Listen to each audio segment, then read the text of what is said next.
Hey guys, what's up? And welcome back to the Brad Zone.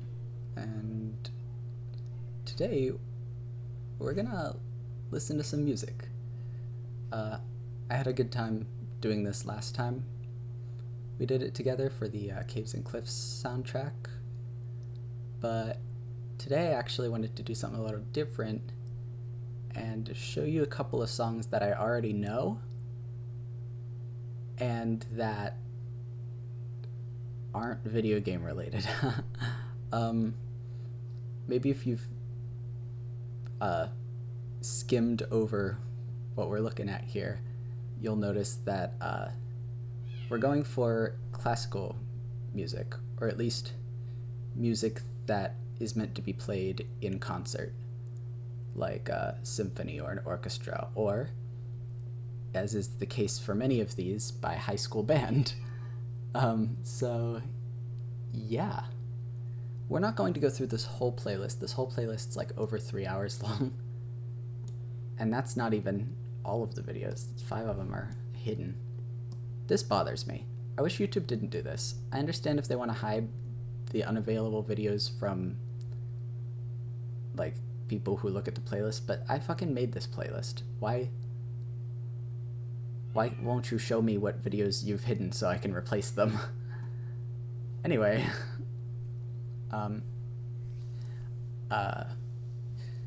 so I know classical music's not exactly the most accessible genre, so I figured we'd start off with a banger, and then we'd go through the playlist and, you know, selectively pick which ones I want, which is basically from here down to like here. So it's gonna be a long one, but hopefully not a boring one.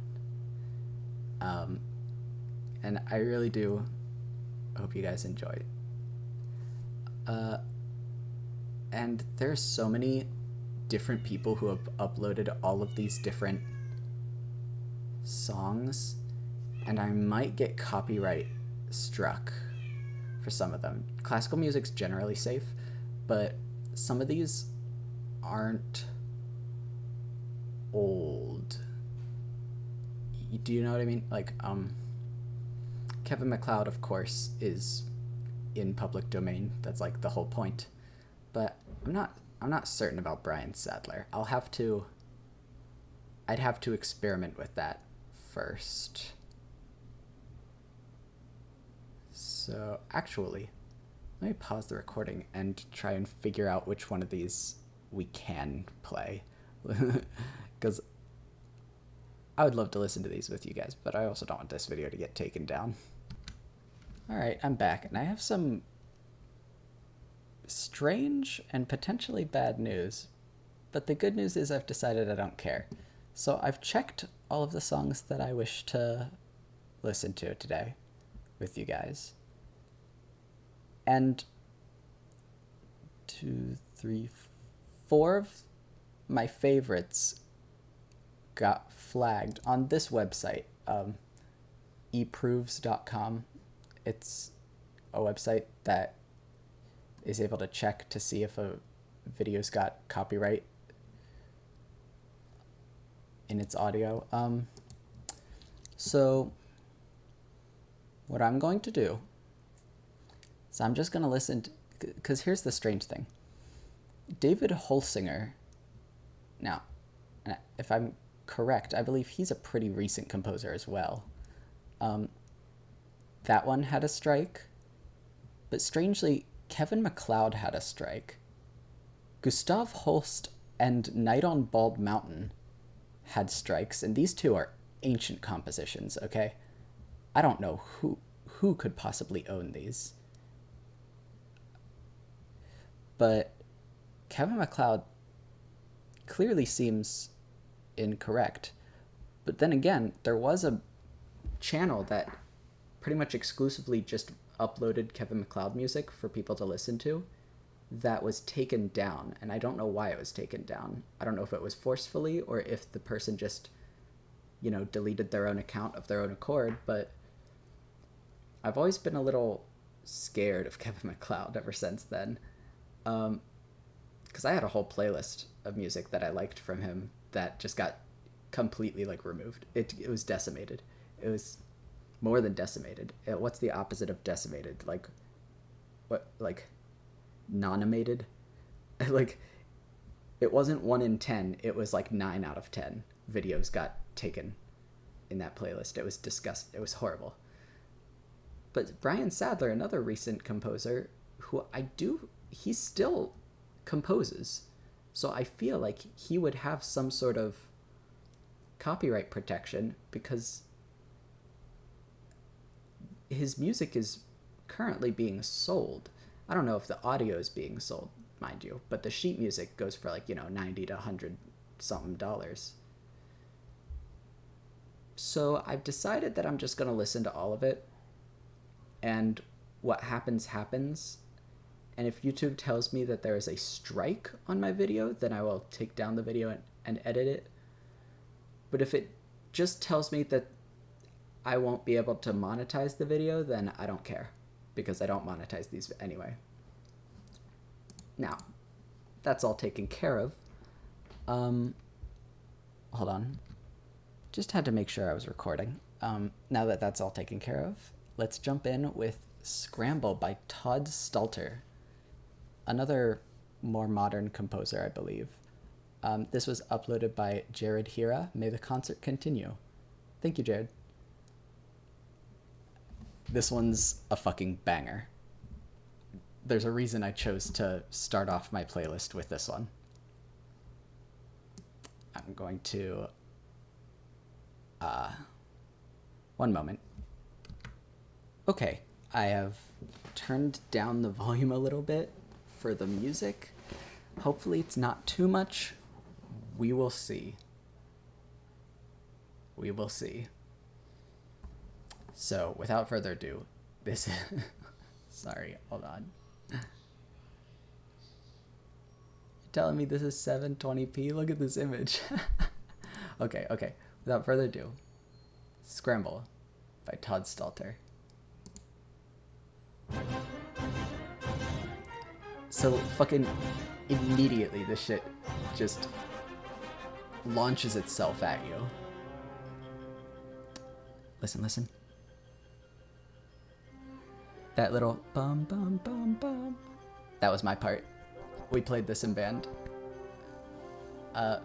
Me and a girl who is a couple grades older than me. Bum bum bum bum. Bum bum bum bum. There's like this harmony going on with that. That was fucking nice, Tiffany. My memories of this song are constantly filled with our band director being like, go faster, go faster, go faster. A lot of cool auxiliary percussion stuff going there.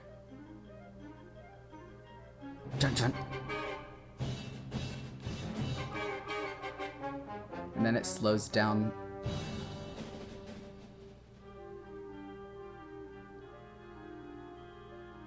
It slows down to like a absolute crawl.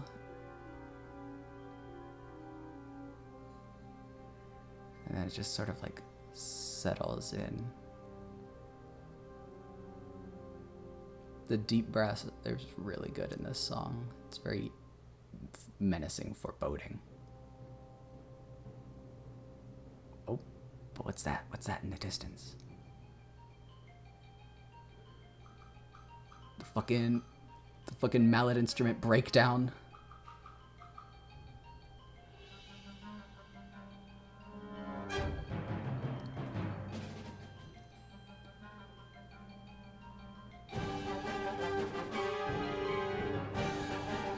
And then it like swells the final time.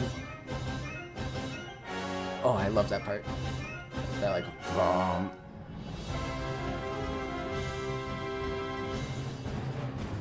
Bum, bum.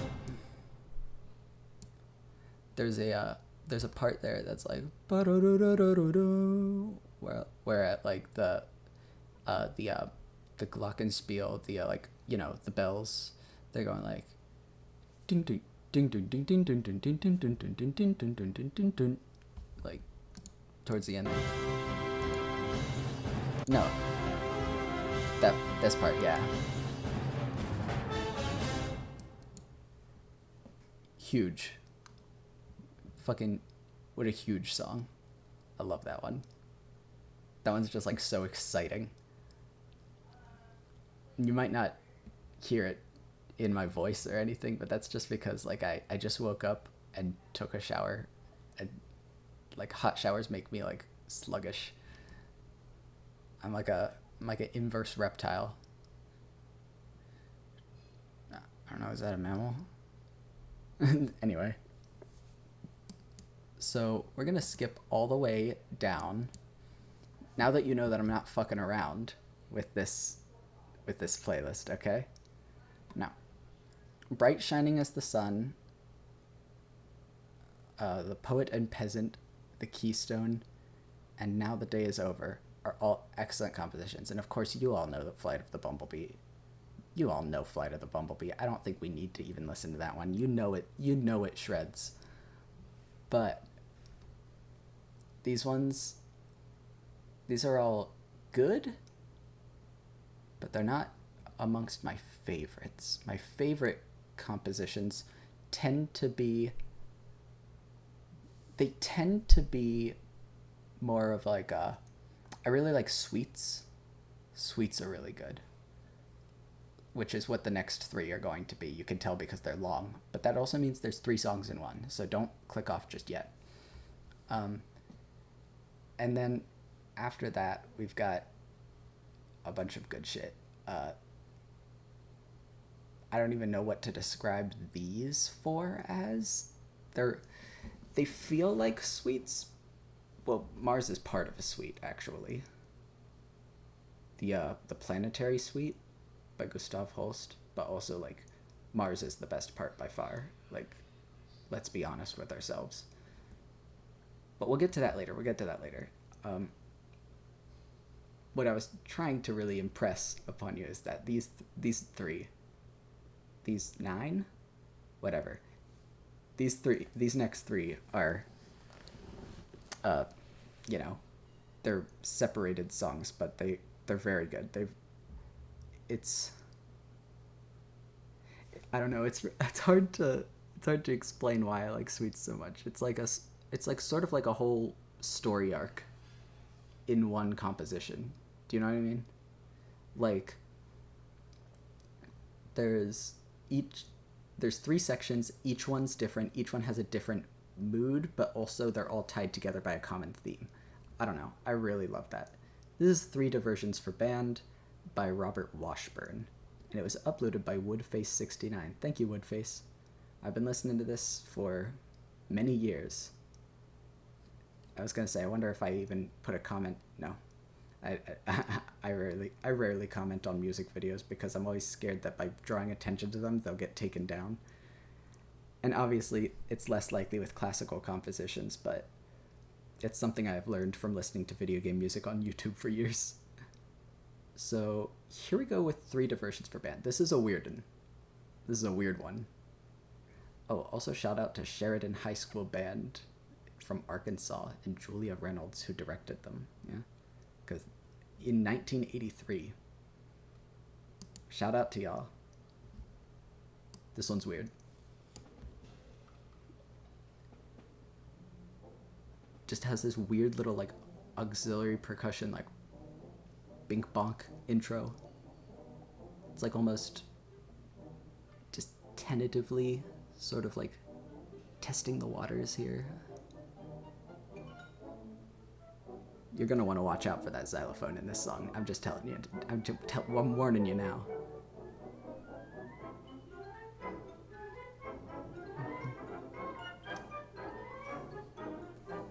Something I really like about the specific, these 3 suites in particular, they are like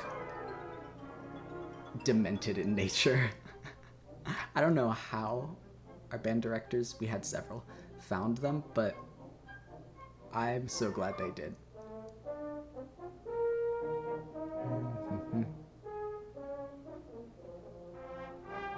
There's like this almost imperial sounding brass part, is that French horn? French horn's usually the one that goes like wah wah wah. Wah wah wah wah.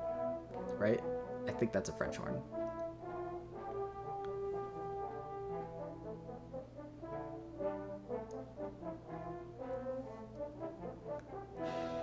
I don't want to misuse terms here. Again, just the weird percussion. I don't want to misuse terms here, but it's almost fugue-like. And I know fugues they don't have a monopoly on this, but I just can't think of the word for it. But there are a lot of very intersecting parts. Oh, go off, snare drum. And then listen, it all like comes together in the end. It like makes sense. It's like a Mitski song. Where it's like fucking weird and kind of discordant at first, but then by the end you're like, oh, you're doing something with this. I see.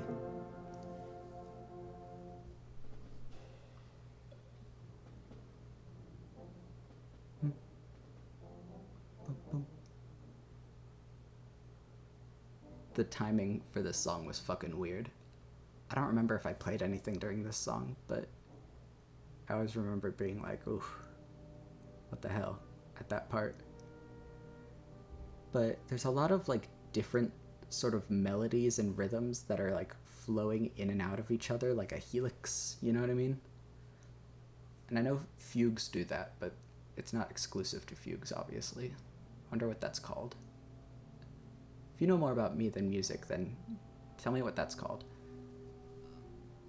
We've moved on from the march into the song, which is of course the longest one because it's the slowest, but it's no sleeper, okay? I slept on this for a long time, but now that I'm like listening to it back, it's very beautiful.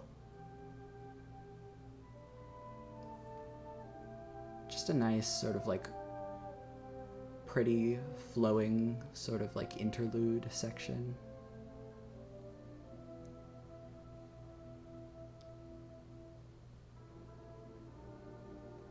Just listen to how full these like harmonies are.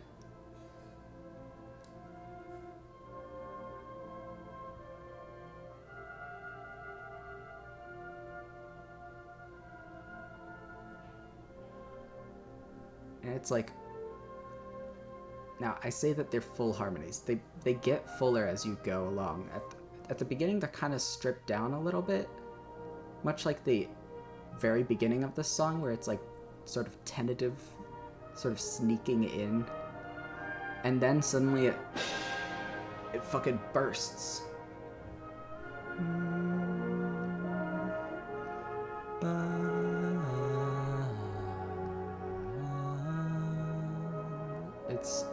Dude, it's so fucking pretty, man.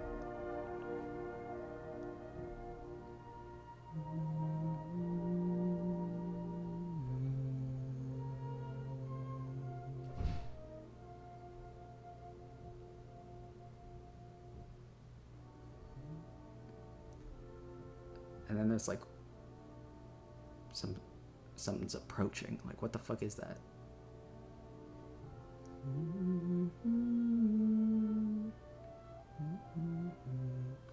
It's like goes into a distinct like minor key. I don't know what key anything is in actually, but like it shifts. It shifts for the ominous, towards the ominous.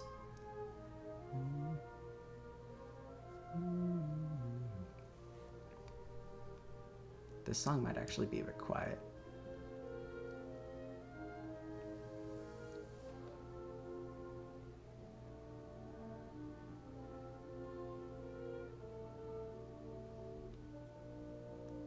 This is a piece that I honestly didn't get until the third act. Like at first I was like, I respect how weird the march is. I really didn't get the song at first. The song, I was like, what are all these weird discordant harmonies that I'm hearing? But I've really come to appreciate it, especially in context of the other two. Y'all aren't ready for dance. Y'all aren't ready for 3 diversions for band number 3 dance. And of course, this audio was recorded in the 80s, so there's a little bit of a warble. But listen. Listen.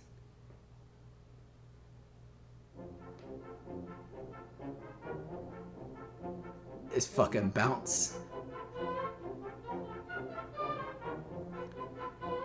Now, I will say, our band played this third part faster, but I think that's just because we lacked self-control because we were like teenagers.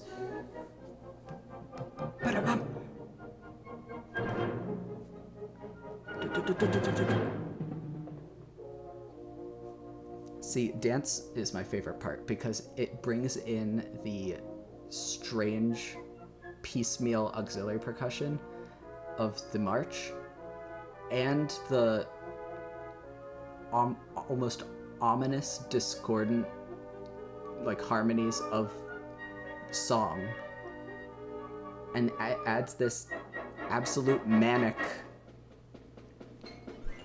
Oh, what'd I tell you?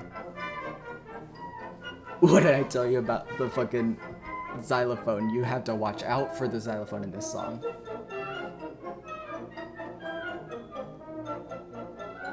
It's very like Alice in Wonderland, kind of mischievous, bouncy, weird, disturbing.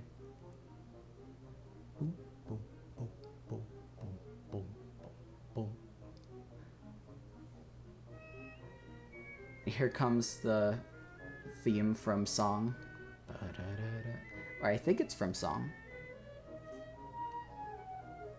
If it hasn't played up till now, my apologies. It's just because I'm so familiar with this suite that I guess I assume that this was a recurring melody. Unless it is, in which case I'm a genius for noticing. Again, there's like 5 different things happening right now.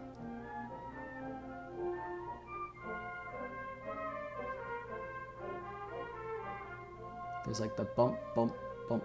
There's like 2 different melodies going between each other. There's like, obviously those like, those more simple lower notes.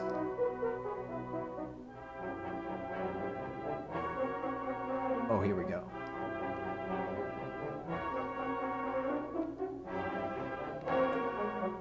It's all building, it's building. Return of the xylophone, man. Return.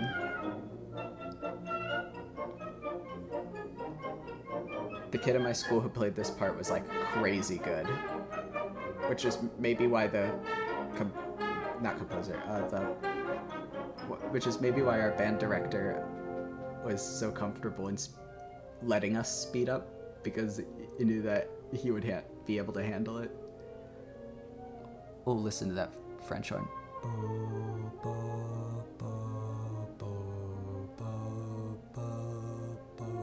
It's like such a weird backing melody. It's like tambourine and shit happening just every now and then.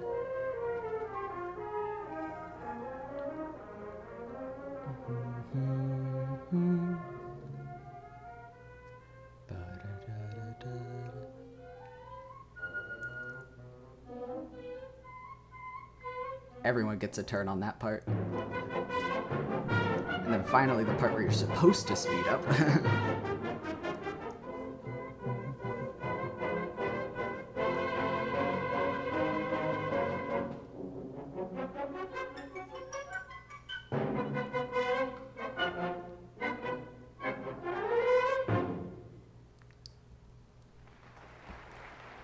Everyone, round of applause. Hell yeah. Like I said, the suites that I tend to gravitate towards are... I don't say this as a negative, but they're fucking demented, man. Like, I don't know what they were thinking. I don't know what Robert or Claude or Robert again. Different Robert. Yeager, not Washburn. I don't know what these guys were thinking, but I'm so glad they were thinking it. This one's by far the... Not by far, but it is the longest that we have in our time together. is the Incidental Suite by Claude T. Smith. I don't know what's going on here. Hold on. All right, we're back. I don't know what that was. My internet's been being weird. So this is one of the songs that made me discover my deep unbendable love for deep strings, like the big old fucking bass, contrabass, like whoa kind of strings. I love that shit, and this is one of the songs that made me realize that in high school.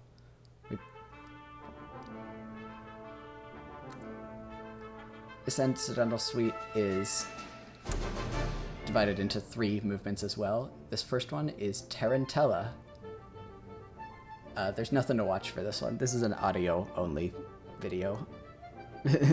Obviously, there is, like, my computer screen, but, like, there's nothing really going on. Ooh, that tambourine. That was played by the good kid as well. I remember all of his parts because he was always awesome at them. I didn't play on this one, unfortunately. I don't think I played for 3 Diversions either. The deep bass gets to show off in this one too. Snare drum roll into that shit.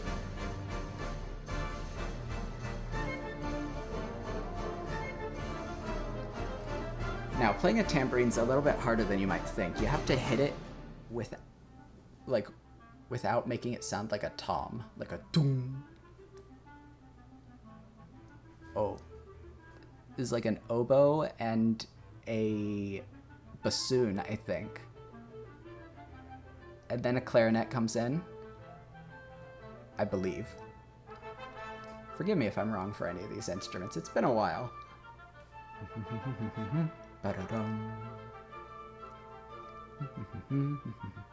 This has a really good use of the like wow, like boom boom boom boom, like it strikes you and then fades away really quickly. I don't know what that's called either. There is a word for it.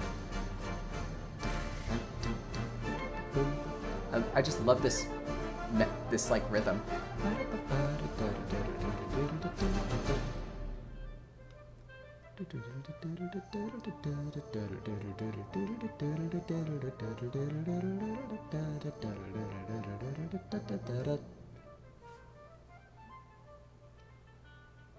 It's just such a weird rhythm. The time signature in this song is all over the place. I love it. Hold on one moment. Just had to make sure that we were recording. I'm paranoid about it. You guys know. Next is Nocturne, the second movement of the song, which is comparable to the song portion of 3 Diversions, but this is really where first of all, flute, incredible for this piece. Like, this suite is really flute heavy. The flute soloist gets their workout in this song. Ooh. It's very quiet, but there's that string.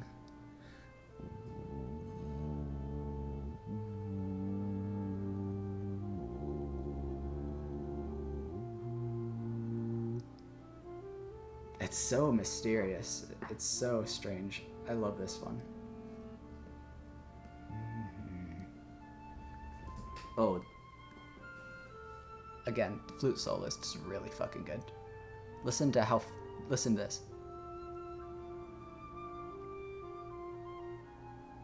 How it just flutters down like a leaf. God, shit. I love that.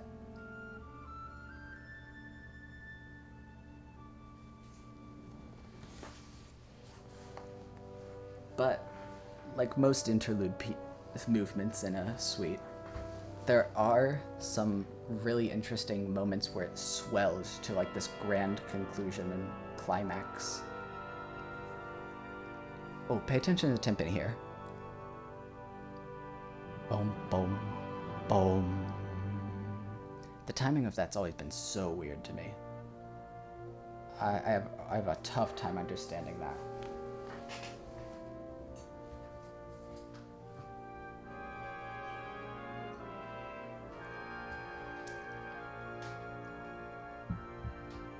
I had to sneak away to get water. Boom, boom, boom. Boom, boom. Oh, this is, they all start to really meld together into like one cohesive sound here. Boom, boom, boom.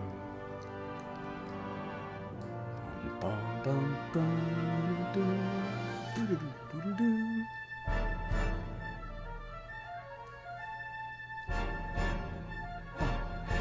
And then they pull that last note out.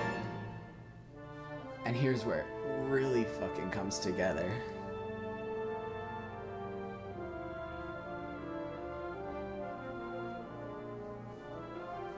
I believe this is described by the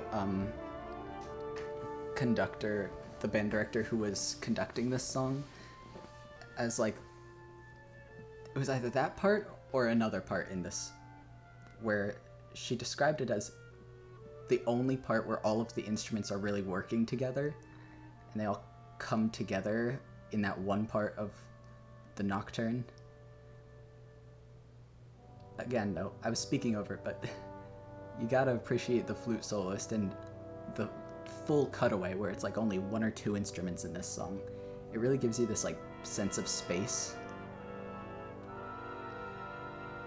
Ooh, what a sting.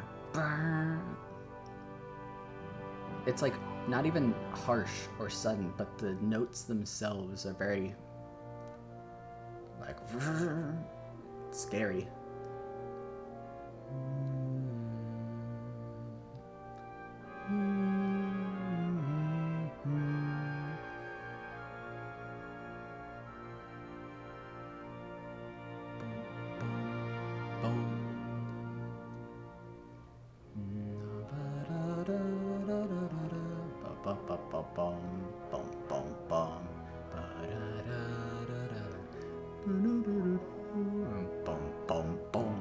Sorry, most of this video is gonna just be me singing on it.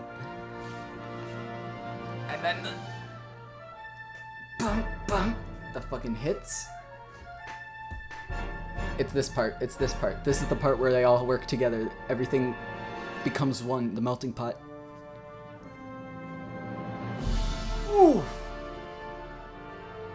Ooh, dude! Oh my god. I still love that.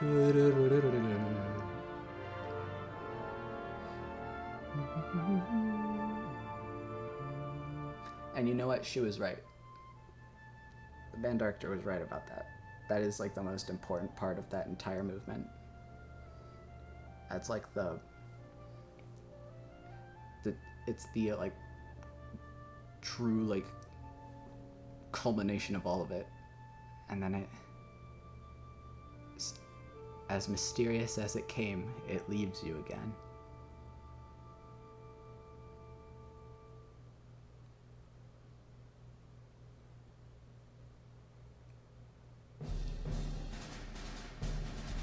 And then finally we've got the rondo to cap it all off. This is the percussion heavy one.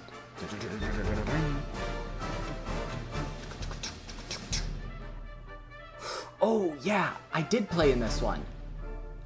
Not officially, but the kid who had this part was absent most of the time, so I didn't get to play it during the concert, but I did play it pretty much every day during practice. I was the cymbal part. The cymbals are fucking fun in rondo. That was me. That was me who did that.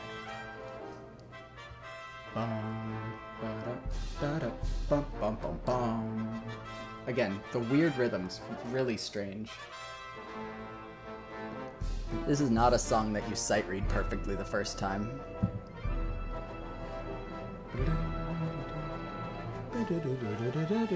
I love how it goes up and down like that. By the way, I forgot to mention this. Thank you to Concert Clown for uploading this.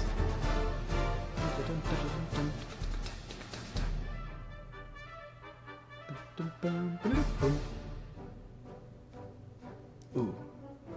And once again, in the like final act of the song, they're really bringing back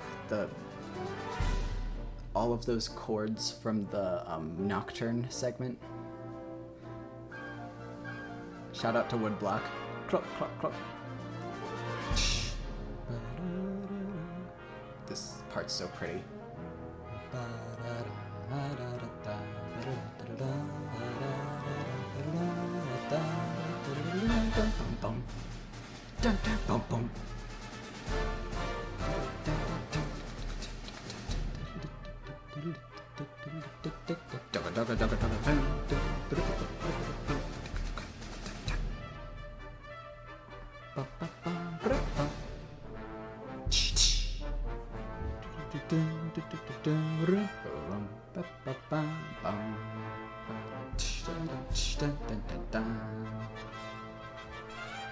Once you learn the rhythm of this song, it's so addicting. It's so fun.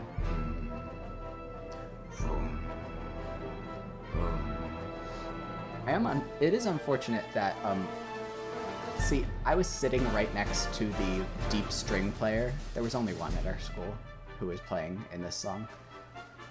And so I really heard their part. It's a shame that in the final product, it's not that prominent in Nocturne.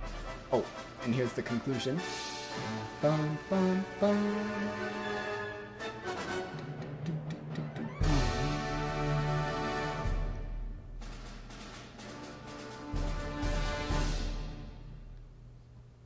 So good. So good. But like I was saying, I'm sort of speaking over. I really should not talk when it isn't relevant to the current part, but I did mention that the deep strings that I idolize so in this song, the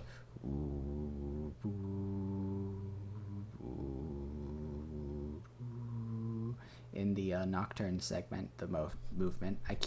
Listen, it's been a while since I've played concert music. I forget the terminology already. It's a movement, not segment. I mean, I guess it's both, but the official term's a movement. And I'm trying to sound smart here, okay? Why else do you think I'm doing this? It's for the clout. But yeah, all that Claude T. Smith clout I'm farming right now. But it's a shame that you really don't hear it that much in, at the very least, this performance. If I had to guess, you wouldn't have heard it in the audience if you showed up to my high school when we played it either, because there was just one guy. And maybe that's intentional. Maybe it's just sort of a texture addition.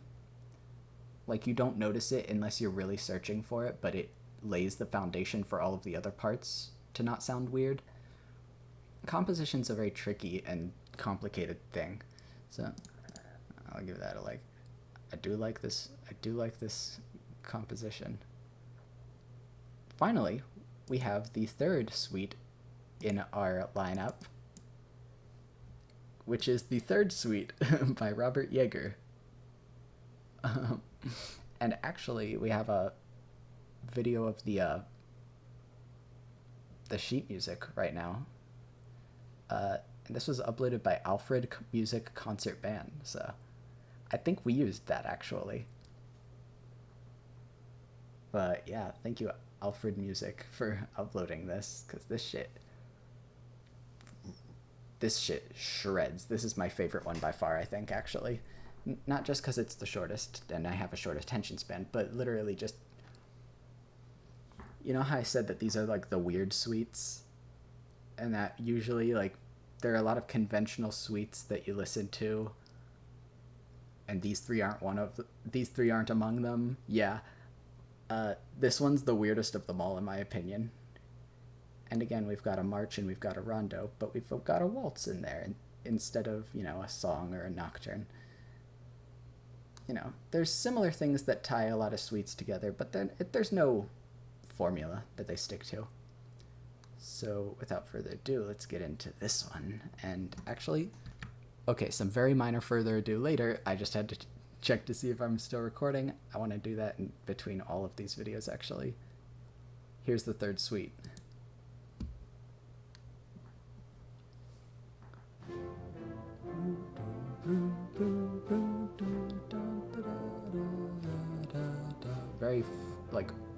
it's like French royalty almost, is how that feels.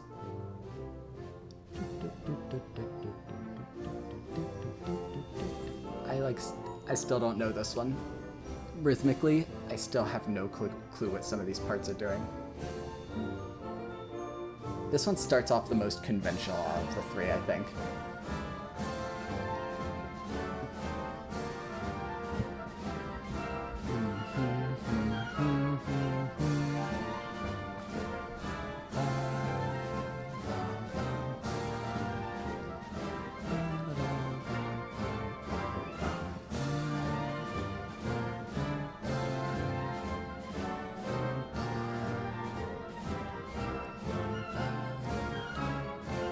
You know, it's some Tchaikovsky shit, like it's normal. Save for, you know, those weird little time signature hang-ups. But this one goes off the rails, I promise you.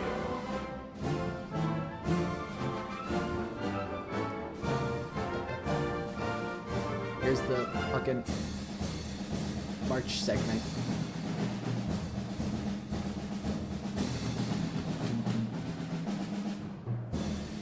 Mr. Good at Music was doing the timpani on this part.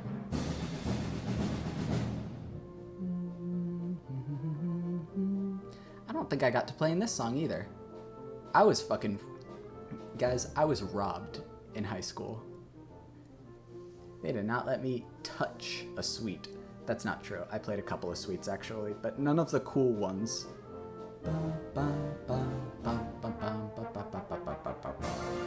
You know, just, it's like a standard patriotic fanfare kind of thing. Except there's that weird ascension, that chromatic line.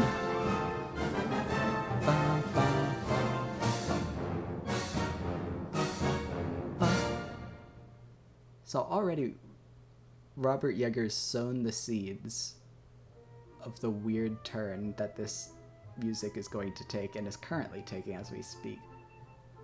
I love this part. I forgot about Waltz. Here's why I wanted to make this video, guys. I haven't listened to these in a long time. I listened to 3 Diversions and Incidental Suite in the shower just today, or 2/3 of the Incidental Suite. But from here onwards, I haven't heard these in like at least like months, at least, probably years in some cases.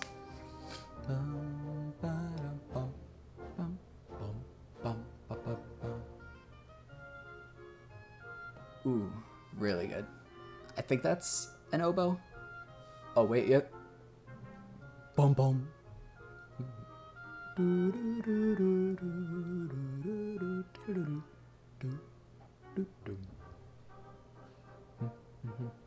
Once again, that like almost royal sound returns. That's like a theme in this song. Dun dun dun.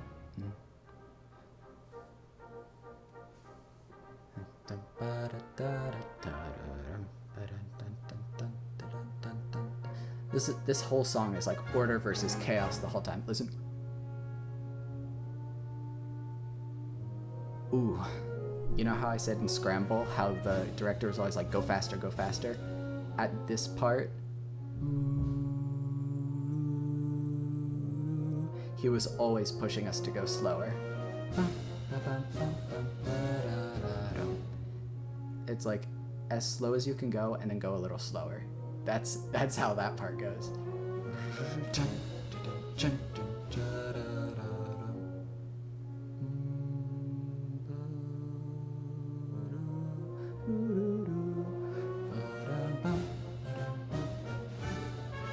Oh, here we go.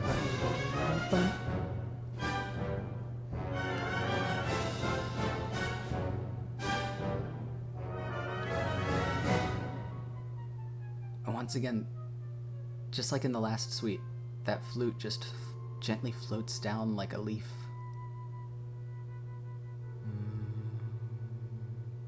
Good, nice chord, nice weird. Oh, this is the most important part. Listen.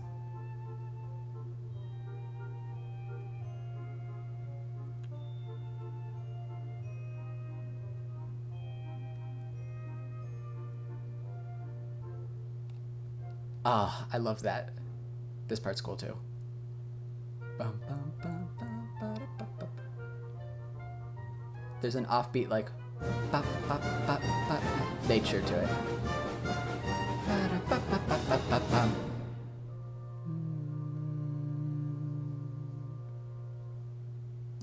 Alright, I do have to pause it and go back to that part that I was talking about. I believe it's the most important part in this movement.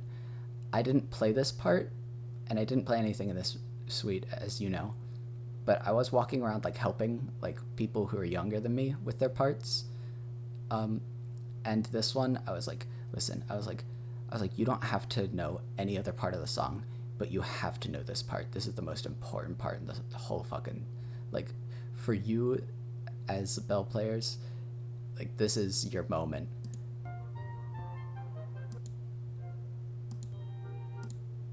This part, where they come in with this harmonization, and it's down here at the bottom of the page if you want to look at it.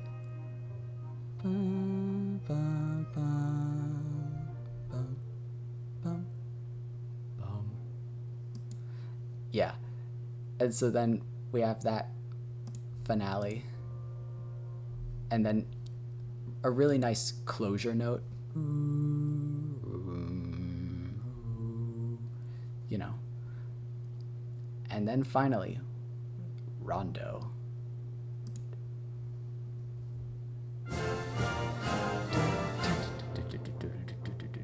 The culmination of the weird ass energy that we've been building, but also that like very imperious kingly kind of nature as well. It's really a tug of war between those two sides, order versus chaos. Boom, boom.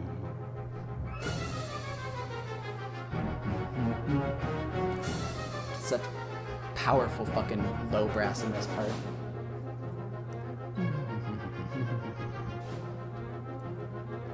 This part feels more like a dance than the waltz did, even.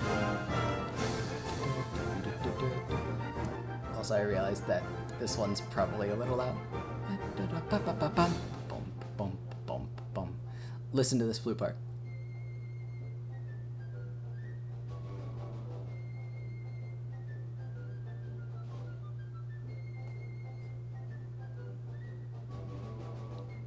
Deranged.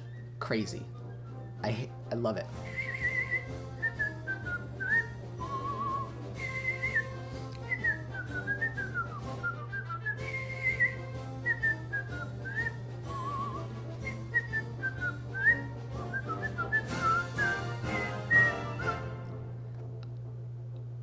That's my favorite part of the whole song, is the flute solo in the rondo.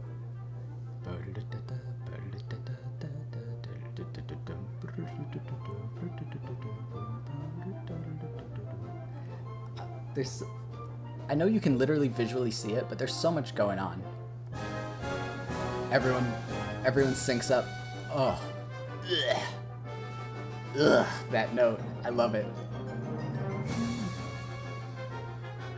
Like, what is with these suites and being so fucking menacing?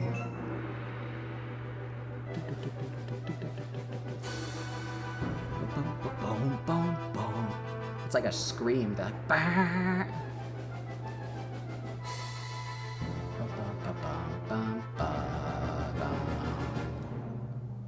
Timpani roll.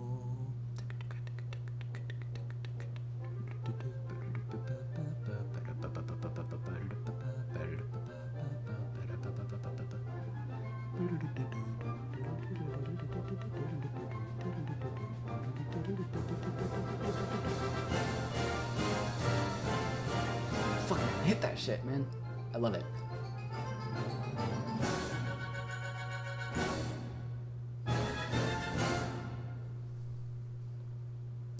Like, do y'all understand what I meant about these 3 suites now? Holy shit, dog. Oh my god, they're good. Dude, they're good.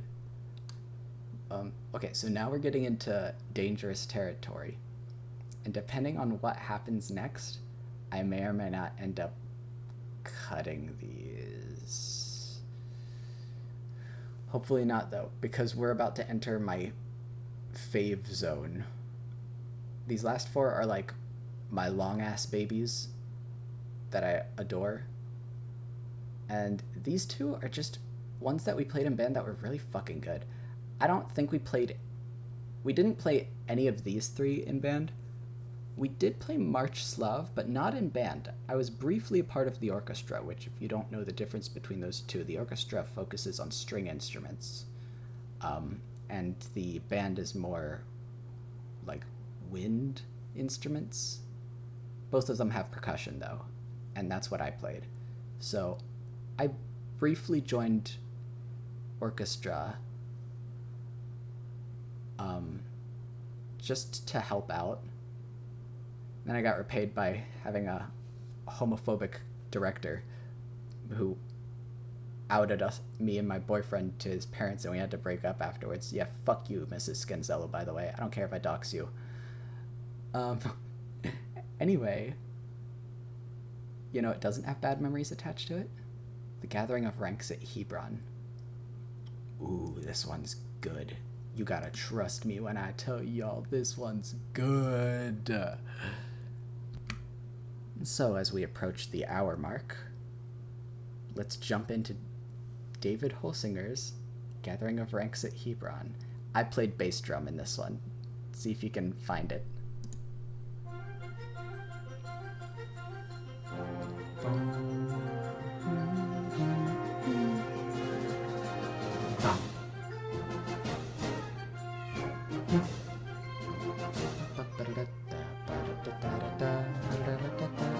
Thank you, PA5436, by the way.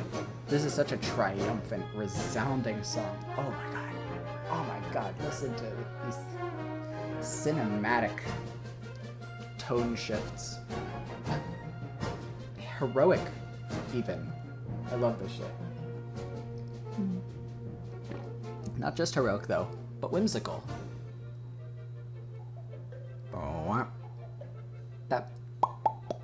That's a wood block. I shouted it out earlier, but it was harder to hear in the other song. Boom, boom, boom, boom, boom, boom, boom, boom. That was me. That was me. Boom, boom, boom, boom, boom, boom, boom.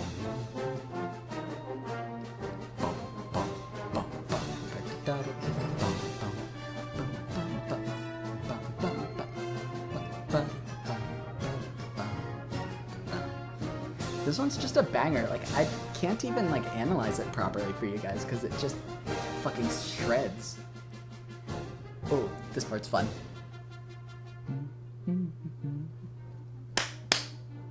We had clapping.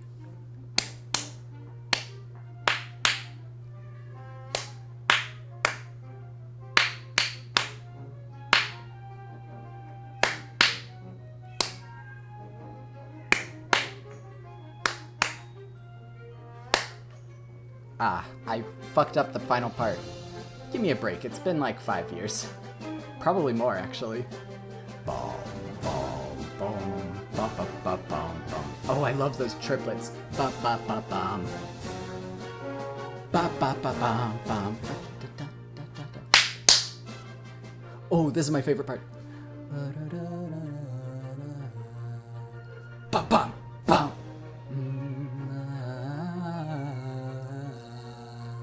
Ba ba ba ba ba ba.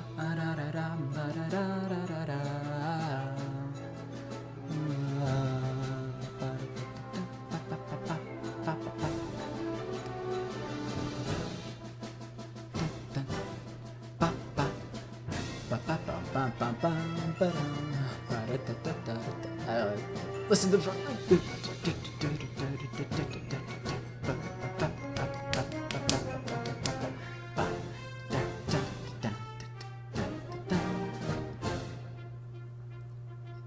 This is the snare drums feature.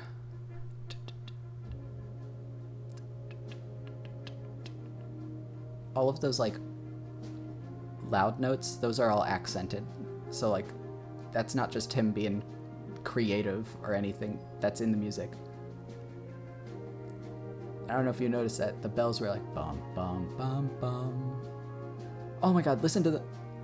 Listen to the flutes! Oh my god.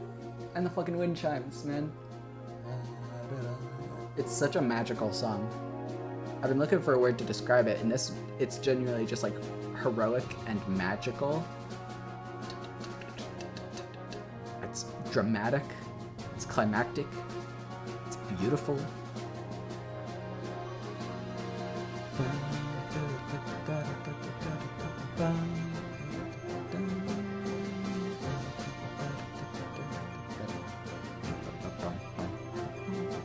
And then the switch up.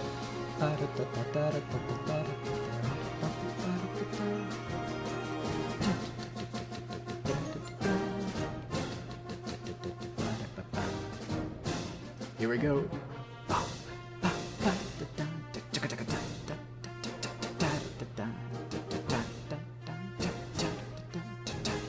I know the snare drum part very intimately because I was next to them the whole time. I don't know if you know the layout of a concert band, but like bass drum's like right next to the snares. And it's a hard snare part. I didn't envy them, so I tried to help them out a little bit.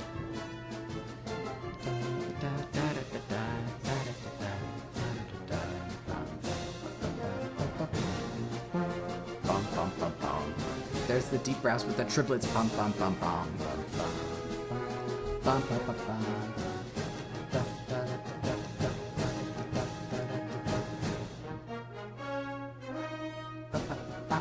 Listen. Oh my god, I love that part.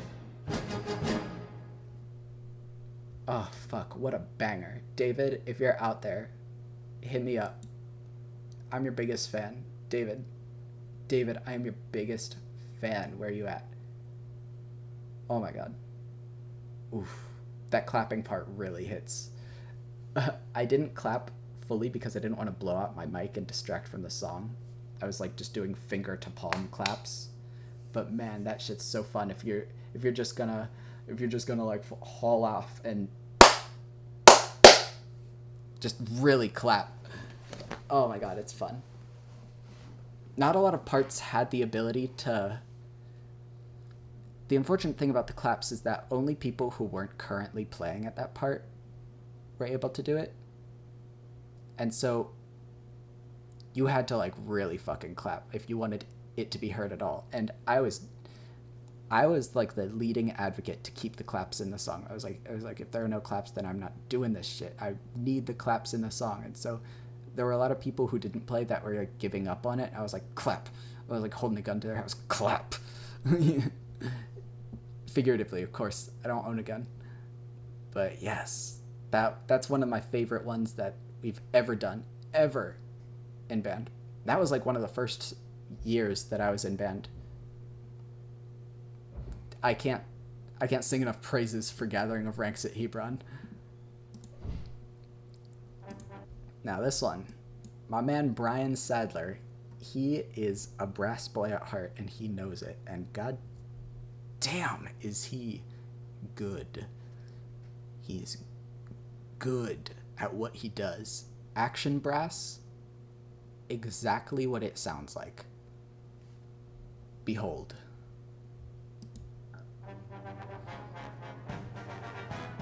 Boom.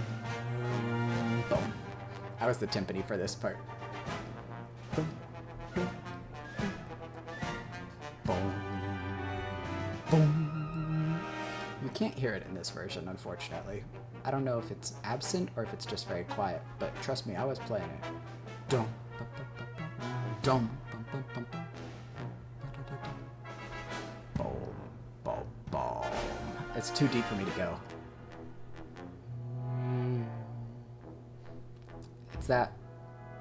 What's that effect? It's either the Doppler effect or the thing that people think is the Doppler effect, but it isn't. I forget what that's called.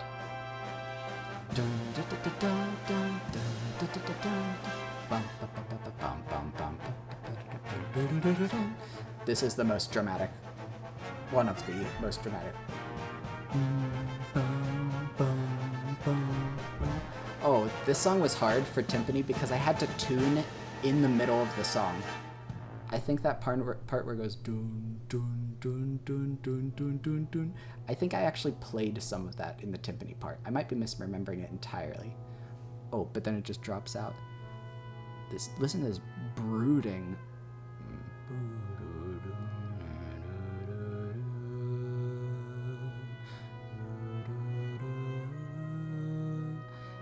It's like the nocturne from the Incidental Suite.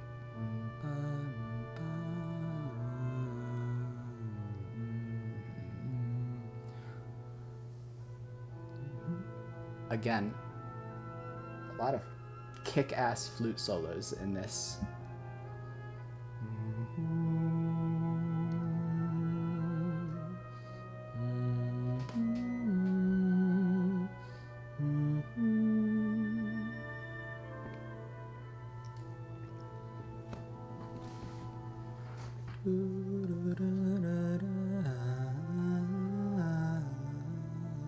I love ominous, menacing music. That's like my type, if you can't tell. With the exception of Hebron. Boom, boom,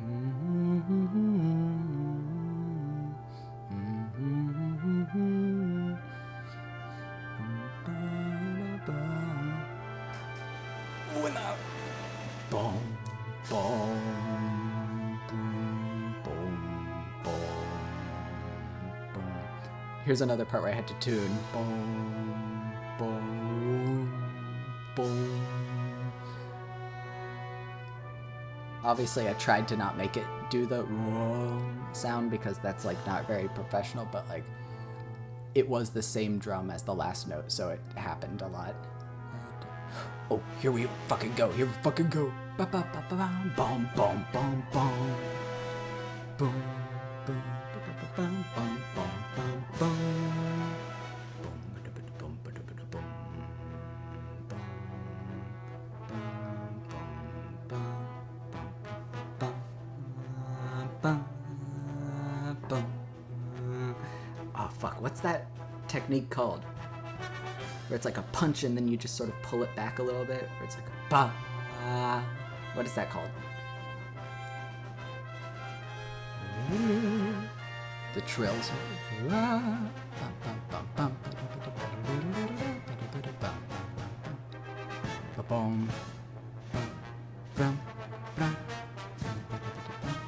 Ooh, this part.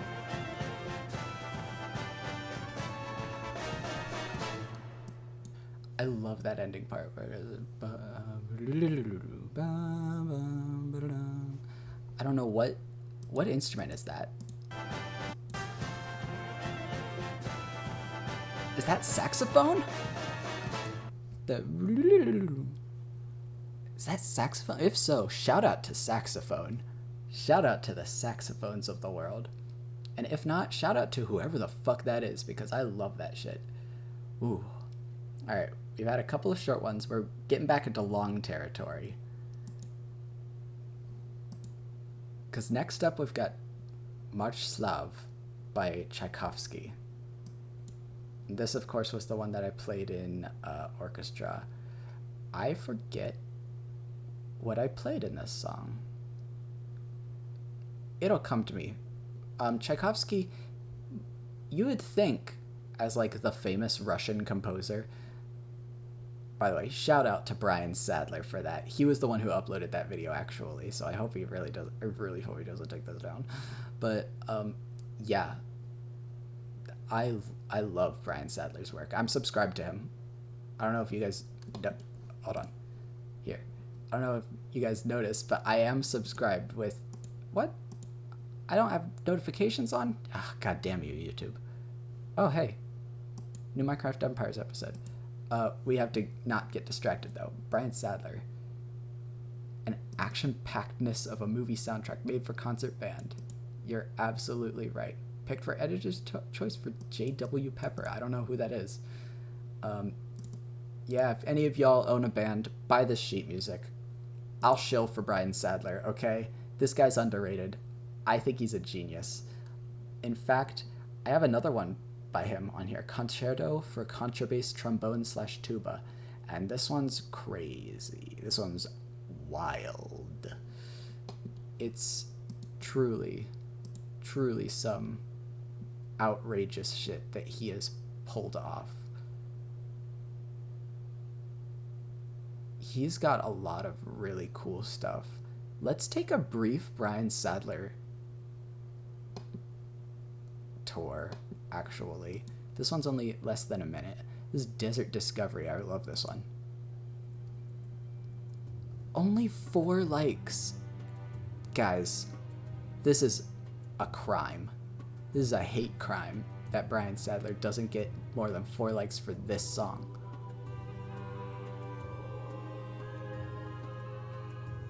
Like, hello? Where are my Sadler fans in the chat? I don't have a chat. Where are my Sadler fans in the comments?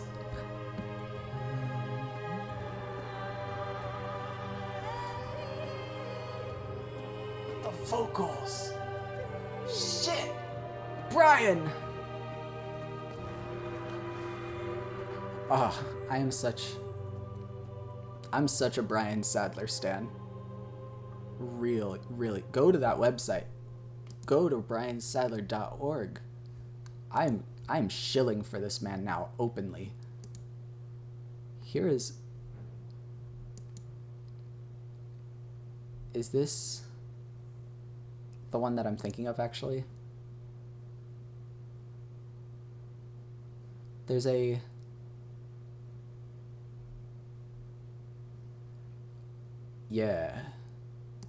Yeah, I just want to show this one off really quickly.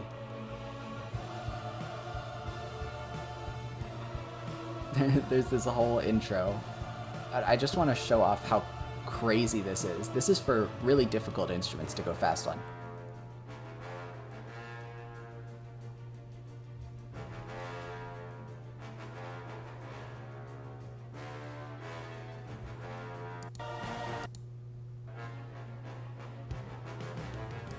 Is this the song that I'm thinking of? Hold on. Like, y'all gotta understand.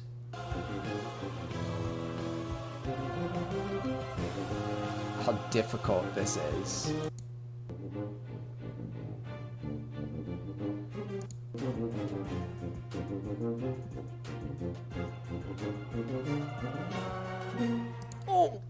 Oh, my man Patrick Lawrence going on a tuba. On a tuba. Can you do that on a tuba? You can't. Can you do 16th notes on a tuba? You can't. Put some respect on his name. God damn it. We've gotten really off track. I'm so sorry. Next up, we have Tchaikovsky. We already have that pulled open. All right. We are already over an hour, and I'm fucking around with Brian's auxiliary compositions that aren't on my playlist. Like, guys, we got to get back on track if we want to get this video done before 2 hours. And we will. Here is Marche Slave. Starts off quiet.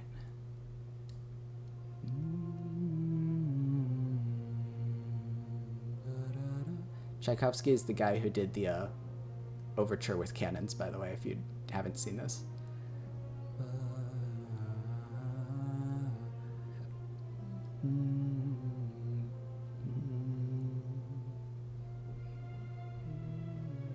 I think I was snare drum for this one. I was, because the kid who was really good. I just don't want to name drop him because I'm embarrassed. If he ever sees this, I'll piss my pants, but he knows who he is. So I guess whatever, you guys don't need to know his name. I'll call him Kevin. How about that? That wasn't his actual name, but Kevin was like, on this song, I think he complimented my rolls. No, that was another song. But he did compliment my rolls at one time.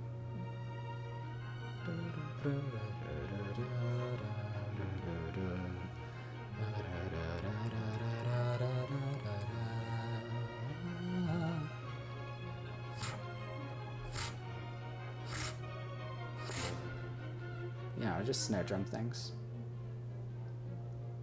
He said he liked how I did my rolls because they were very French, and I don't know what that means, but I think it's more of like a than a, you know, it's less of a buzz. I think that's what he said. It was a long time ago, but I've never forgotten it. I take pride in my snare drum rolls.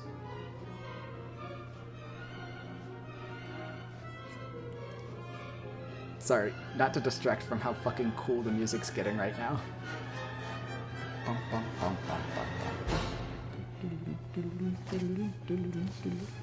This is my favorite Tchaikovsky piece by far, I think. It's definitely the most ominous. And the finale's literally, like, can't be topped, I think. Even with cannons. We've got low-res Tchaikovsky staring us dead in the eyes right now.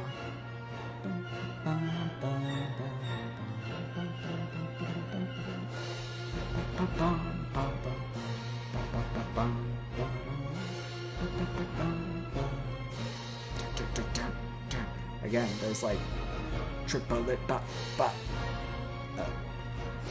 If you're wondering why I'm calling things triplets that clearly have more than 3 notes, it's da da da da. It's like the rhythm is a triplet rather than the notes.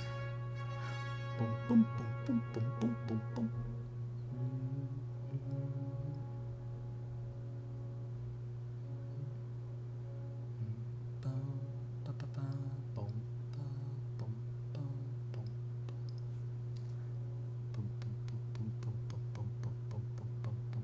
It's so hard to hear.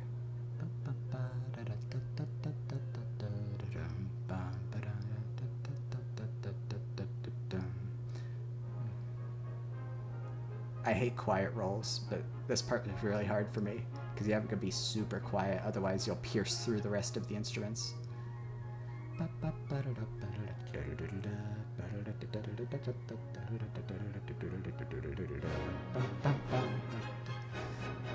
And this is more recognizable as Tchaikovsky, this part. If you're wondering what the majority of his work sounds like, it's stuff like this. He was a lot less grim of a composer than people make him out to be. I know because I checked out a lot of his work and was disappointed. Listen. That's hard for brass to do. That like galloping rhythm, that's like, I've been told that's very impressive for trumpets to be able to do.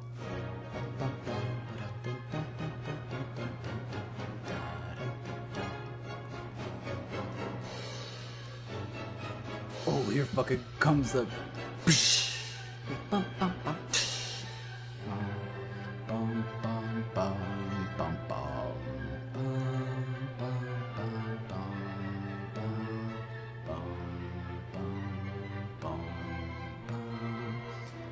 I love that, like,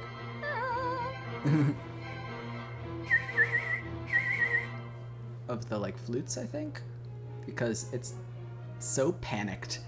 It's like, it feels like your Bambi in the forest is burning down, you know what I mean?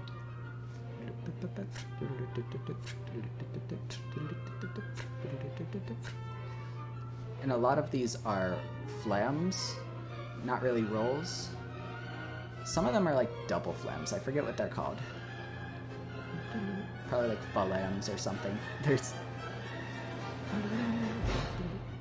just like frenzied the way it builds up in that part. And that like completely just bounces and skips along there.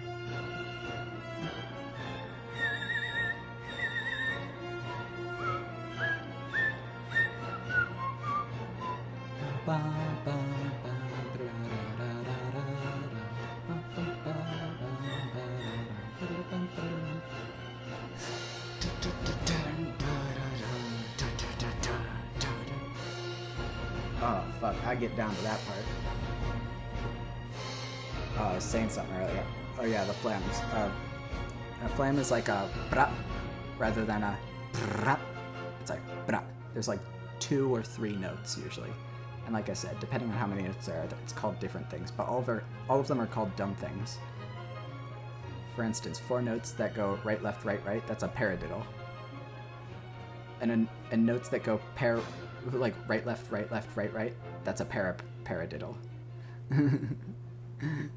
Like, I'm not joking. Like, they're all named foolish things. I love it. Boom, boom, boom, boom, boom, boom, boom, boom, boom, boom, boom, boom, boom, boom.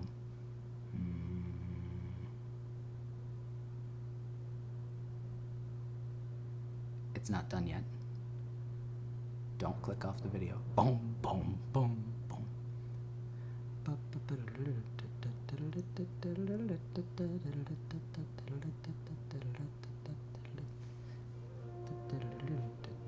This one's not the greatest recording.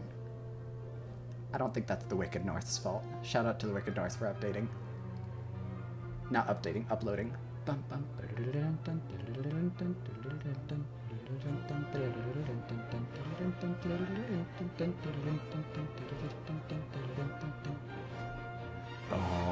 bum, bum, bum, bum, bum. I love that part. Meanwhile, the snare drum rolling's getting louder, and it's harder because it's hard to do loud snare drum rolls without losing the rhythm. Oh, we are rapidly approaching the end of this song, and it's so good.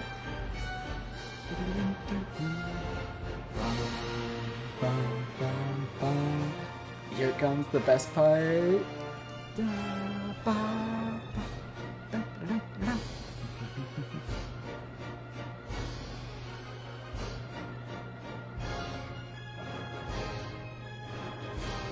Every time my voice stops, I'm just fucking jamming out, by the way.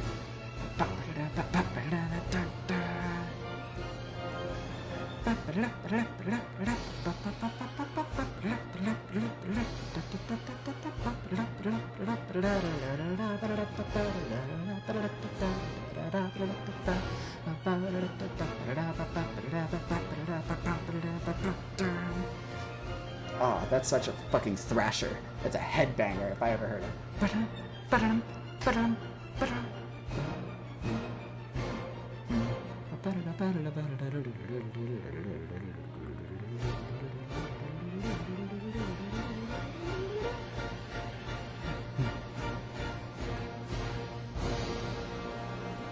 Now y'all know why I fucking put this song on the list, boy.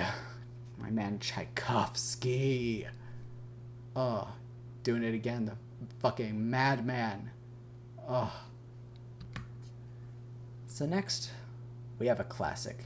If you ever heard any Halloween special, if you watch Mickey's House of Mouse, back when there was a Halloween special of that, there was Mickey's House of Villains. If you ever watched the Hansel and Gretel portion of that, you'll recognize this. And I chose Kevin MacLeod's version because it's actually my favorite. There are a couple of other floating out there, but this one's the one that I think flows nicest. Spooky song. And I have a lot to say about this shit. I know this one very intimately. It's so fucking complex. These last three are my favorites. Boom, boom, boom, boom, boom, boom. Yes! Oh my god. Yes! Oh my god. Fuck. I just love this. Again, the fluttering flute. Like, how do you do that?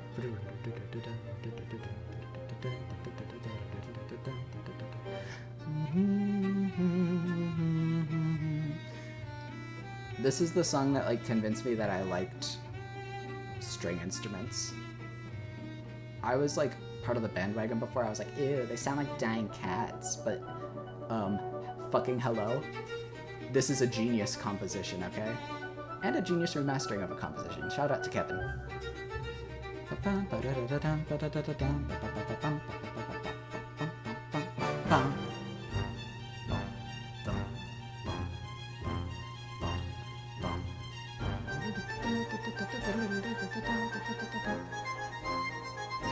I like how I'm like, I have a lot to say about this one, and I'm like, just singing along to it.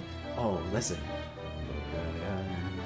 All of the deep instruments, this like sweeping, like waltz-like motion.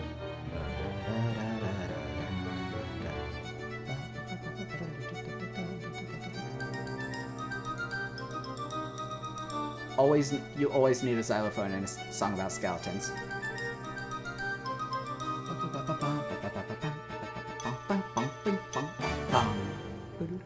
Oh my god, listen to how many things are going on in this part. Just really try to take it all in.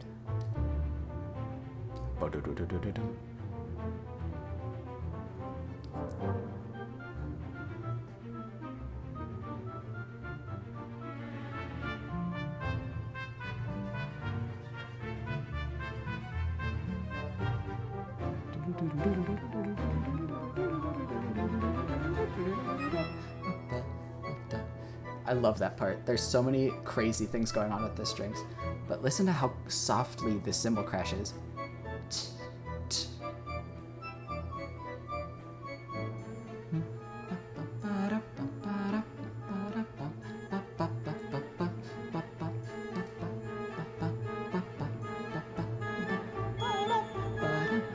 Oh, listen.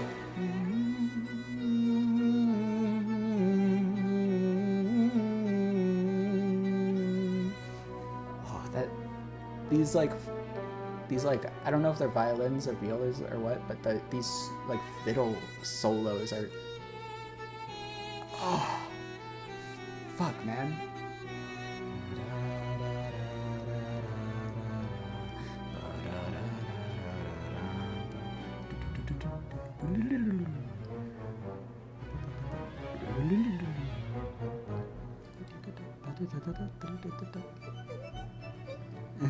There's a lot of like octave jumping in this song.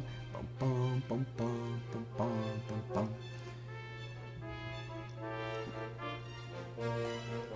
bum. Listen to that. There was like a chord change. I'm sorry. I hate to interrupt the flow of the piece, but I have to go back and point that out.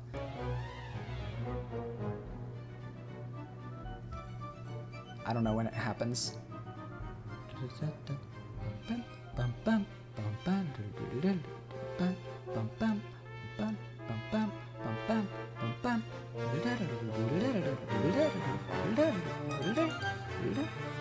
You see that gradual like dissolving of the like positive tone of that part?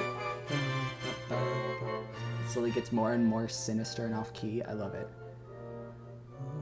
I love these quiet parts too.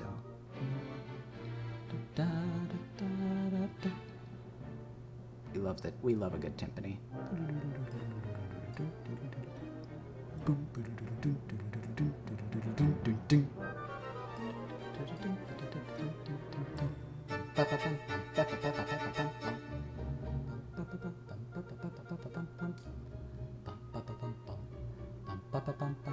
Another one of my favorites.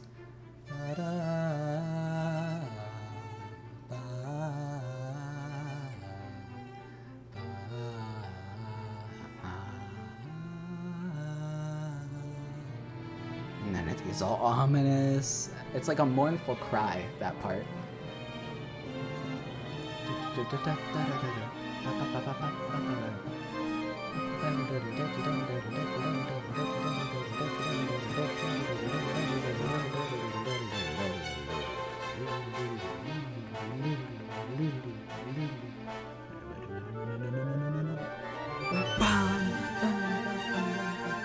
It merges the two parts.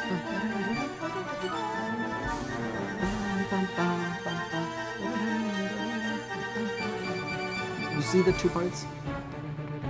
Oh fuck, this shit goes off. This shit goes crazy.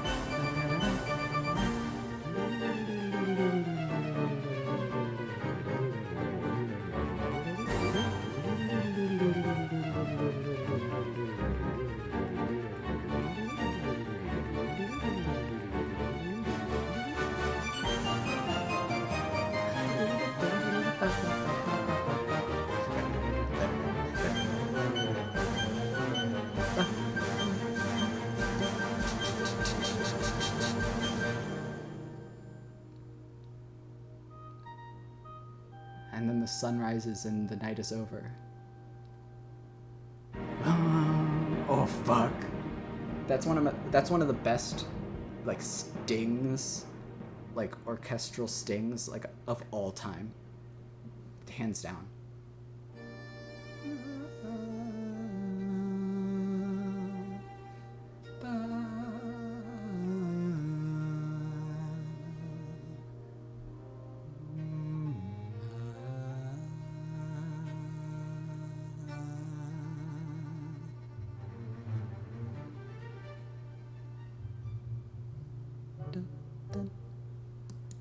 Like, come on.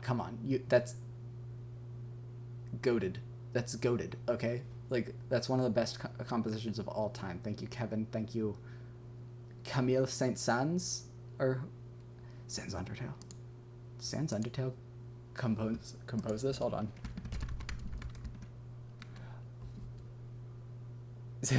Sans Undertale composed this song. Hell yeah.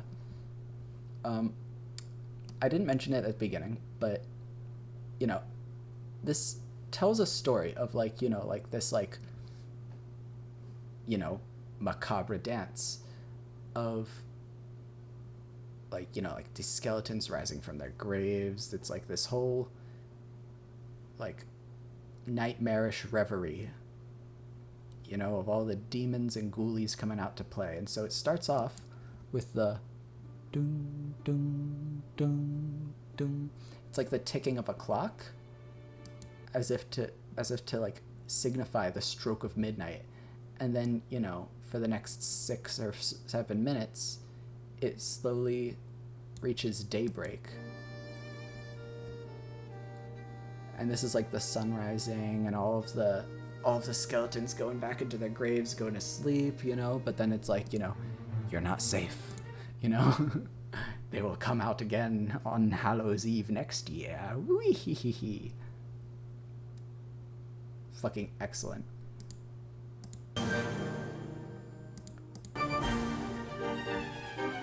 I have to just point out this part again, because I think I was singing over it. I think I was too excited.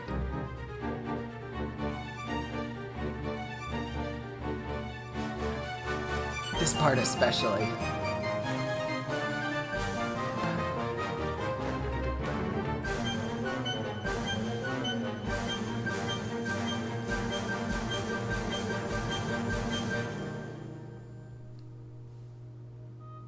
Let's hear that sting. Let's one for the road. Let's hear it one last time. Ah, oh, fuck, man. All right. I love that timpani. Boom, boom, boom, boom. It just sort of adds texture. It's kind of bouncing there, you know? I love that. Fuck. I love this song. You should too. Shout outs to Kevin. Oh, I'm gonna be acting like that for all of these songs, the next 2 songs, by the way, because these are genuinely, truly, like, my favorites, like, of all time. These 3 are, like, my favorites, and Gathering of the Ranks of Hebron actually might make it 4, because that one fucking... I forgot how good that one is. I always forget how good it is, but it's so beautiful. And, like... inspiring. It fills you with the human spirit, you know? Anyway, we're done with Gathering Up the Ranks of Hebron. Now it's Mars. And actually, I do want to bring something up really quickly. Gustav Holst actually has done many things. First Suite in E flat is one that you might recognize. I would like to listen to a little bit of that.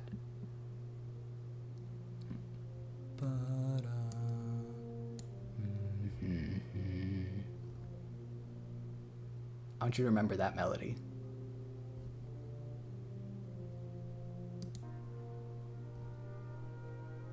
That bum bum bum bum bum bum bum bum. I want you to really remember that, okay? And there's a reason. This is the most well-known Gustav Holst, I think. I think even I heard of it before we played it in band.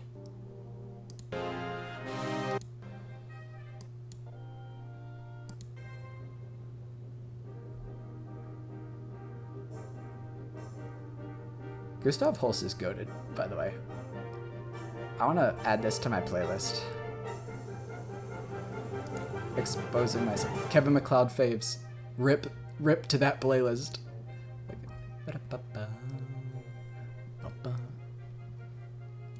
This is a good one too. We're not going to listen to the whole thing, but yeah. It's so good.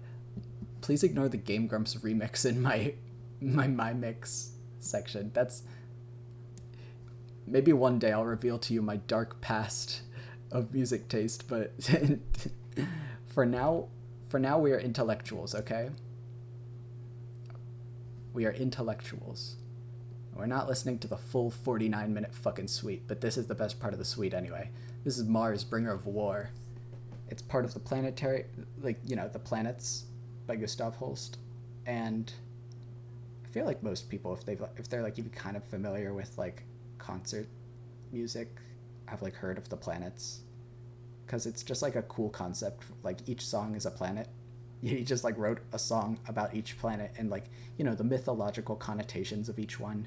And of course Mars, being named after the Roman god that was, you know, stolen from Greek mythology, is the god of war. Kratos? Is that his name? I almost said Thanos, which is not his name. I haven't played any God of War games. I've watched a few, but that ain't the same. Anyway, remember. Bum bum bum bum bum bum bum bum. I want you to remember that because this composition was made after that one, I believe. And you'll see.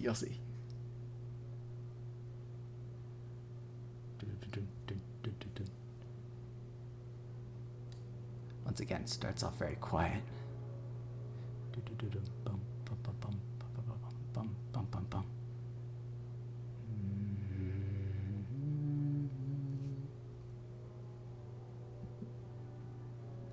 I just have to check, I'm sorry. Okay, so OBS will be in the video a little bit because I had to check to see if I was recording. This one is really good with these swells. I want this one to blow my fucking ears off.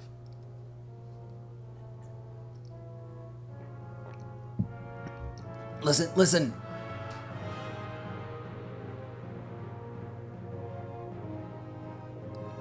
It's a fucking throwback to the first suite in E flat, dude. Like, I don't even know if it was intentional, because I know a lot of artists accidentally reference their own work. Just because, you know, they think of it and they're like, oh, that's a new idea, and it isn't. But man, I hope that's intentional.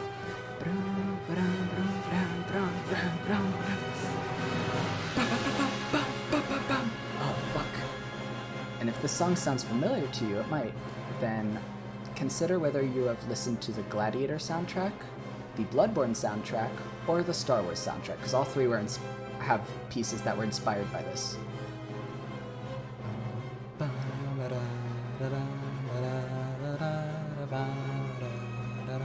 I love the up and down of this song, and also the relentless march forward.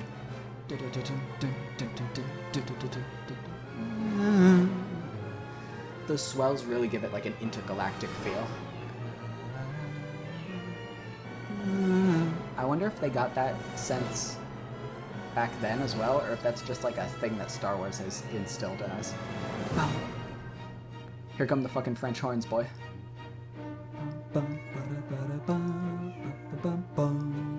The French horns go fucking crazy in this song. Like, they're unrecognizable because they fucking blast. Some of the loudest parts in this song are French horn, which you never really hear be loud. They're usually just like, whoa, whoa, whoa, you know? Boom, boom, boom. There's a little bit of Tchaikovsky sounding ass. Maybe that was just the time period, like, style. I think this was like 1914 or 1920 when this is composed.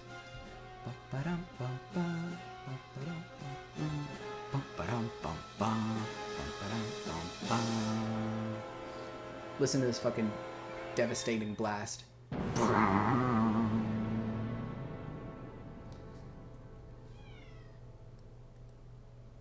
the march continues.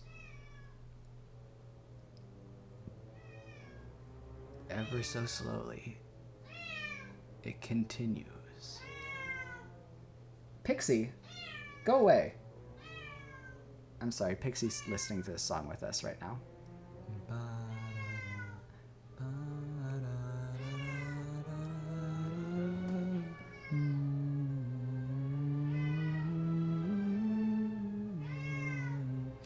As I said, there's like a real up and down, like rising and falling with the tides of this song.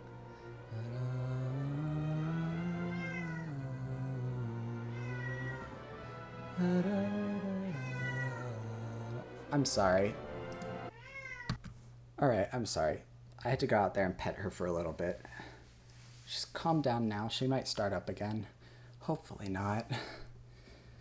She just is really attention hungry all the time. We don't neglect her. She's just needy.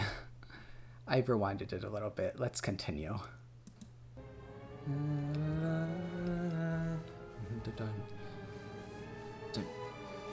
Even in the slow part, the march is relentless.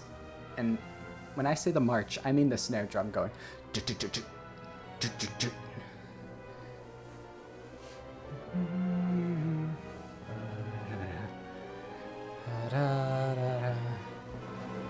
And then finally it builds and builds and builds.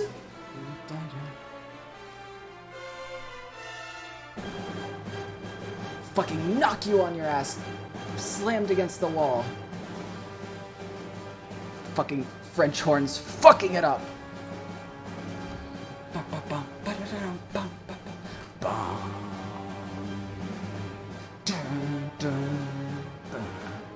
Gustav Holst was the inventor of headbanging music. He was the inventor of music. Bum. Oh, bum, bum, bum, bum, bum, bum, bum, ba-da, ba-da, ba. Again, the fucking Suite in E flat callback.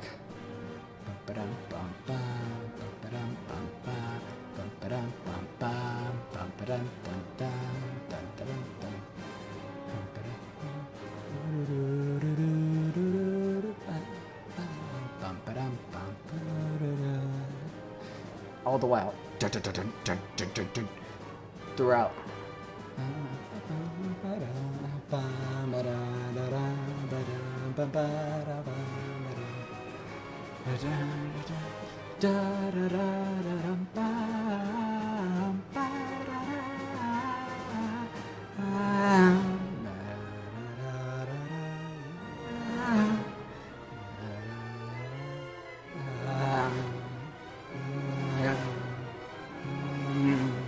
It's like a weapon slamming down on you.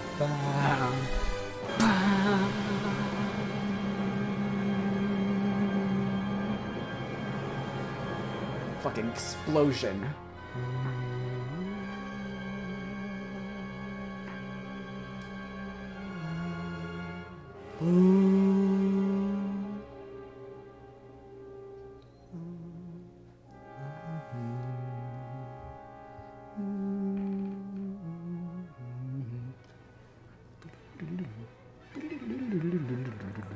I love that. It's crazy. Ba-ba-ba-bam.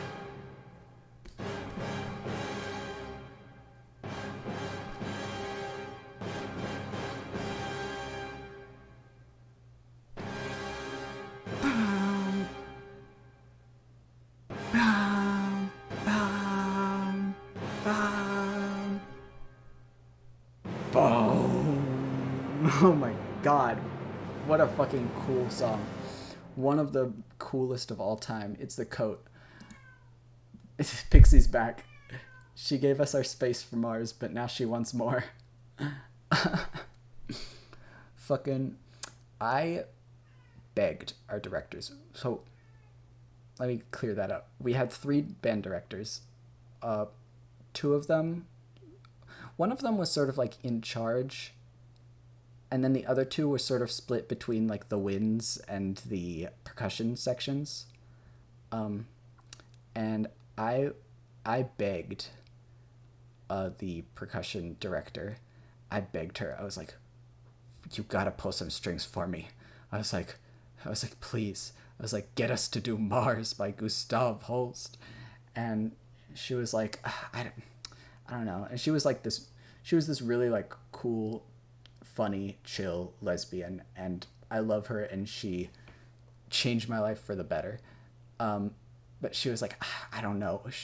We at the time we had like 3 French horn players, and I'm not gonna say they were bad because I don't know what goes into being a French horn player, but you could never hear them.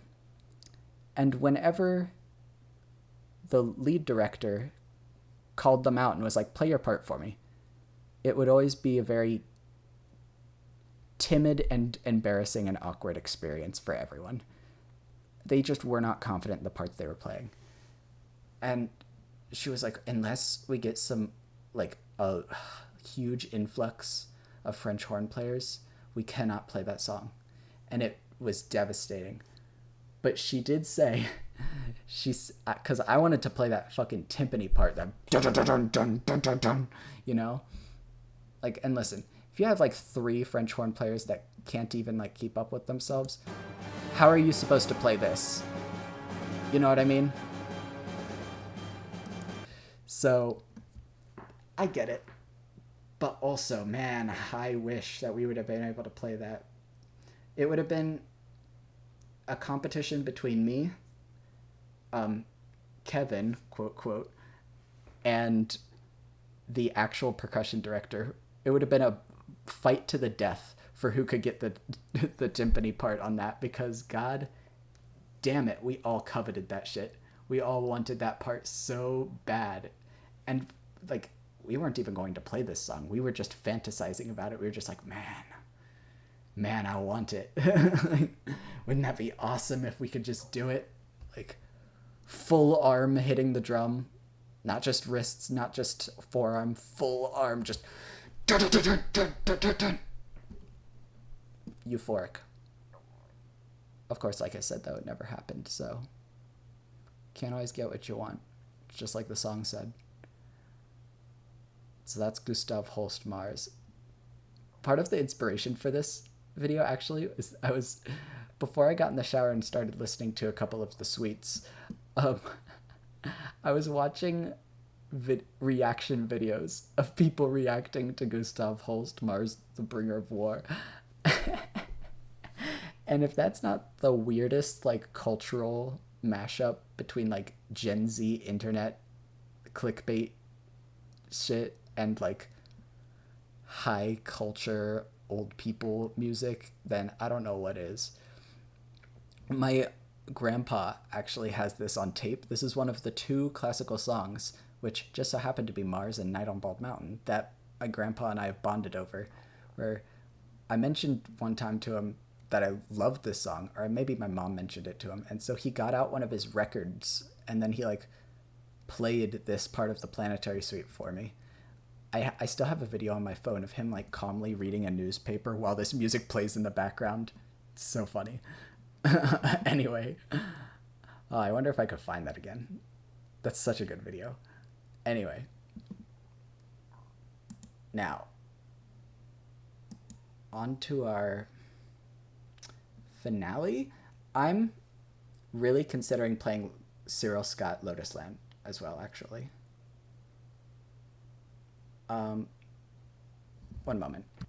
We are getting close to 2 hours. But I'm gonna do it anyway. Just to, like, chill out the vibes again. Let's listen to a calmer one. So I did just have to go check to see if this was gonna get copyright struck. It won't, allegedly. I actually found this song from a horror game. Now, it's a horror game that I thought was alright, but unfortunately its legacy has harmed horror games in the future. And I think I've talked a little bit about this in the Scare Zone, where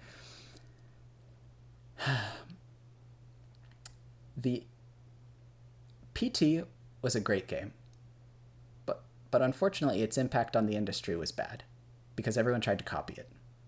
The same can be said for Layers of Fear. Layers of Fear was a decent game. It was one of the few psychological horror games that I found tolerable. And then everybody decided to copy it and do it worse. And let me tell you, Layers of Fear was no masterpiece to begin with. But there is a cool scene where the furniture starts floating and this song plays. And I really like this song. It's a piano solo. But, trust me, it's very good. So this is Lotus Land by Cyril Scott. And this is a slower version. There's like a audio out there of him playing it himself, and it's much faster and more chaotic, and it slows down and speeds up at different intervals. It's a lot more like a river, whereas this version is a lot more like a pond. Not really a stagnant pond, but it's much more tranquil and brooding, and I really like it. So this is the version I prefer, so that's what we're listening to. I have to take some water because I'm talking so much that I'm starting to foam in my mouth. I don't know if that happens to you. Anyway, here it is. Lotus Land.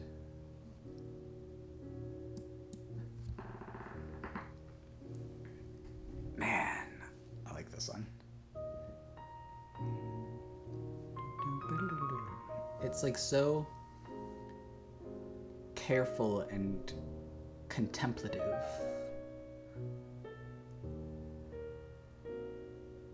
It almost starts off plotting. This version, I have to clarify. Like I said, the other one's a completely different vibe. This one's much more brooding and intellectual, I find. Da-da-da. Boom. Bum, bum, bum. This one makes me feel like I'm like a Victorian woman whose husband died, and now I just like stare out the window all day, waiting for the one night a year that he comes back from beyond the grave to like do a grim waltz with me before he disappears again, and I am alone with my books.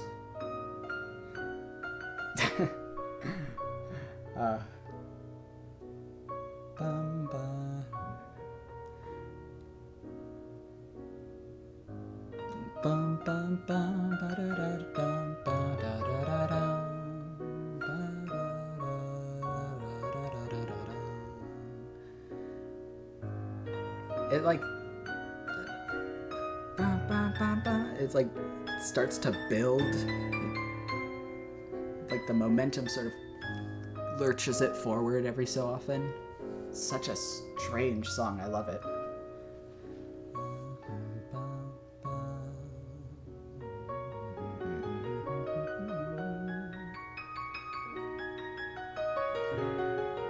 This part.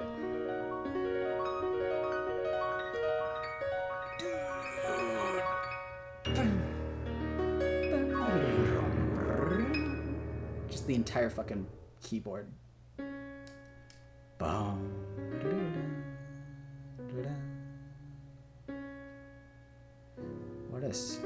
What an awkward transition, right? And intentionally so. It evokes feelings of just like, I don't know, it's very strange, and like you know how like a baby calf can't walk correctly, but like it learns really quickly? That's how that part of that song feels, you know? It's like a little awkward at first, but it really finds its footing. And now it's back on track.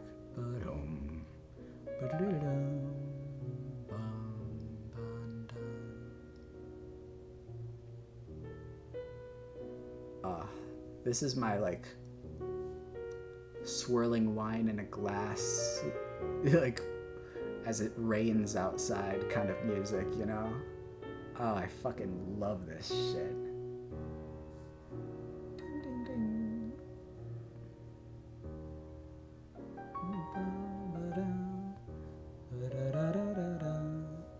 See, I compared this song to like a stream or a lake or a river or something, and that's where like, you know, there's like a couple of bends in the river.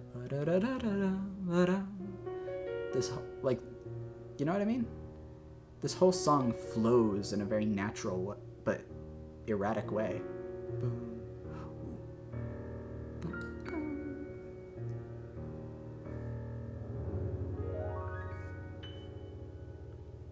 Oh, but that's not it.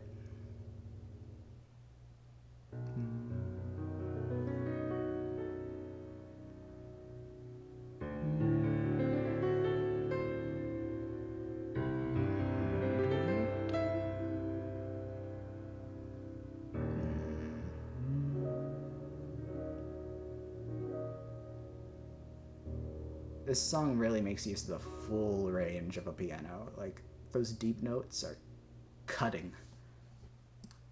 So beautiful. It's so beautiful. Tickets are only $2, $1.50, $1.50, plus 10% tax. So, get them while they're hot.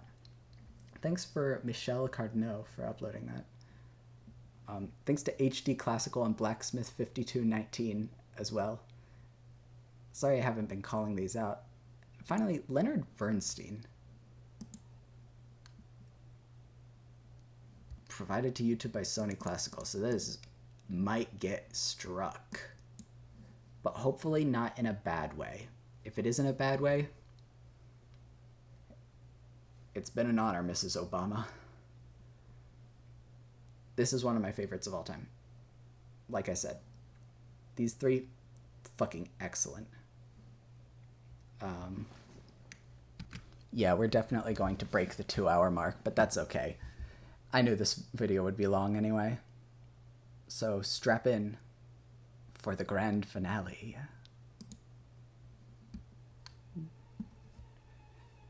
And you've probably heard this one from Fantasia, obviously.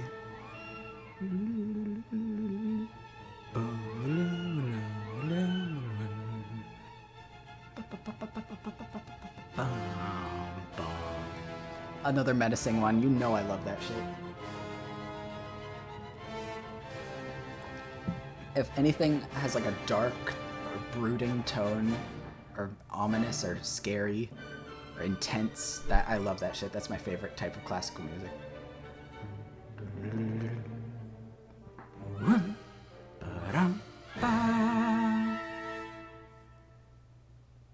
And it comes back.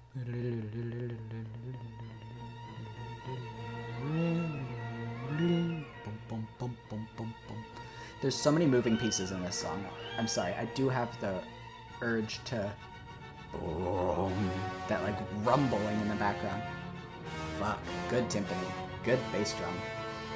I do have the urge to like point out when there are different things going on by singing. I'm sorry.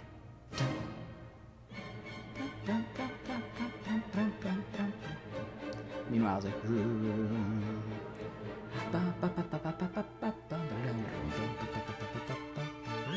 I love this. This is a good song.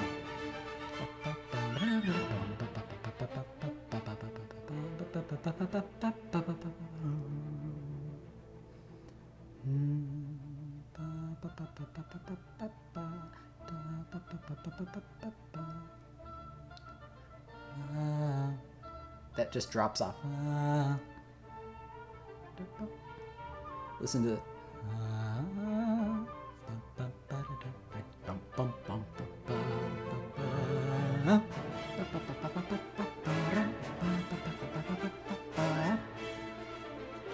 My friend, quote-unquote Kevin, he played the cymbals in this song. I'll point out a part that he told me about as we get to it. Hold on, I'm sorry. We have to repeat that.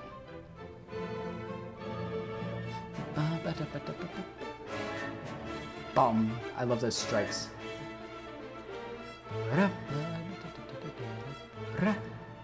Listen, how it just smooths out. It becomes like one consistent melody.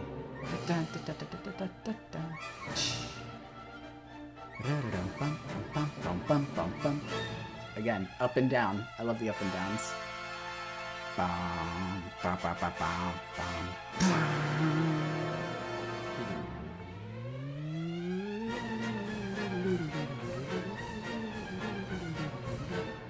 Oh.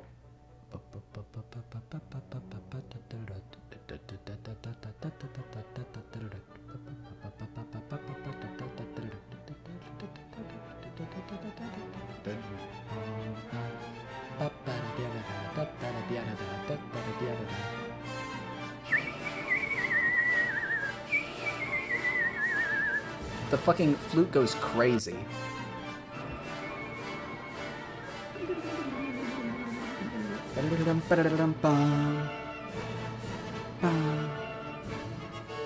And then we're like back in the king's court here. But then it gets ominous again. There are dangers lurking in the shadows.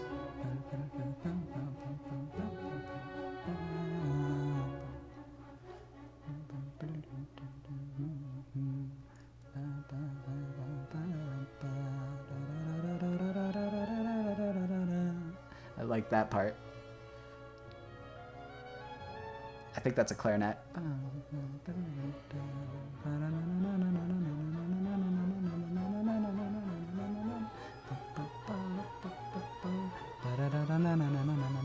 Listen. There's like a bounce.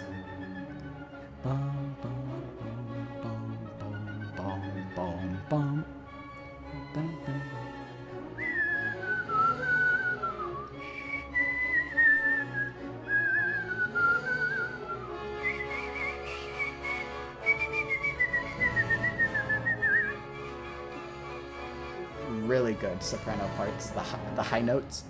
Oh, but listen. Okay, I'm sorry. I'm sorry to pause it and interrupt the flow so many times, but you know what you were getting into. This is the best part of the song coming up. There's like 4 different things going on here. There's the I'll let you listen to it first and then I'll point it out.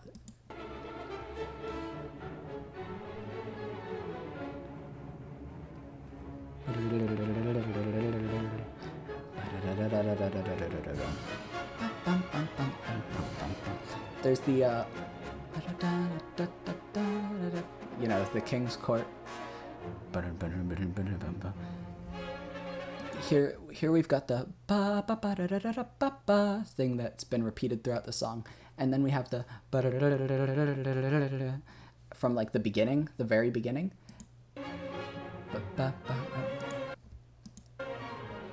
I'm sorry, I keep doing this. And there we have the whereas the deep strings are going. I wanna really like emphasize that part. Like, let's run through it again because this is the best part of the whole fucking song, in my opinion, because of how many aspects of the whole composition it ties together.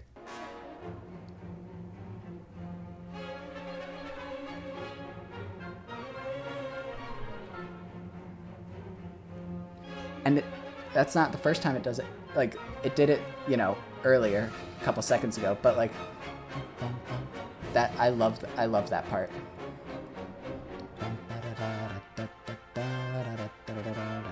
And because of that, it makes this transition make sense because we go back to the beginning.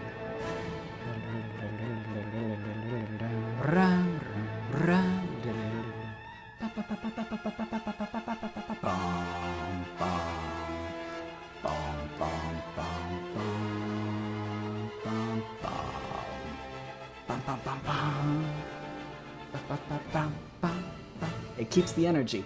It just translates into this. There's this back and forth. Hold on. I have to point that out.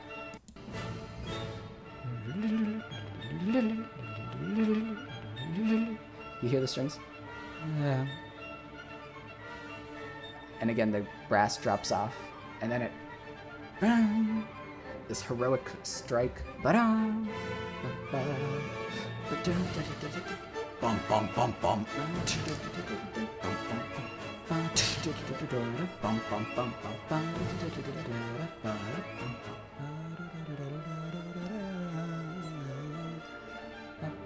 I love when it gets into those flowy sections. Oh, this is the part. My friend Kevin said that this is the hardest fucking cymbal part that he's ever done. That, I don't know if you know how heavy cymbals are, but that shit's like very hard to do, especially loudly.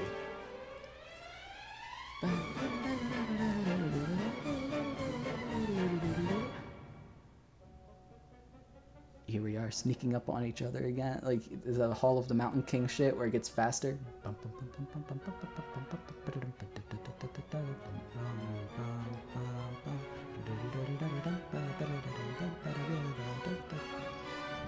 and the piccolo's going fucking crazy. The brass.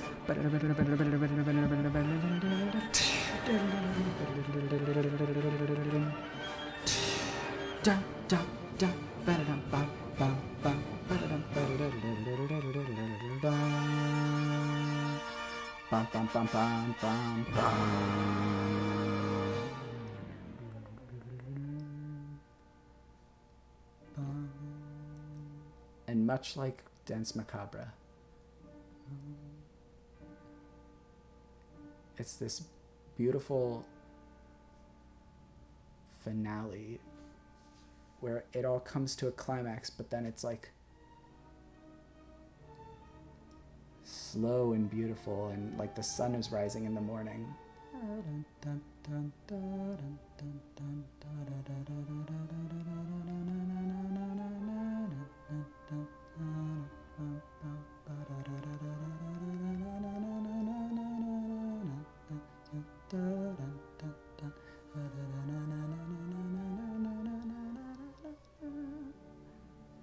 The beautiful harp. There's a fucking excellent flute solo coming up as well, as usual.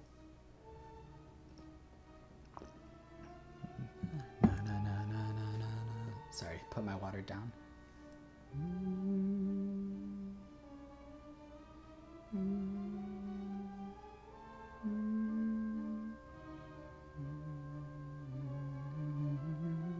That very soft.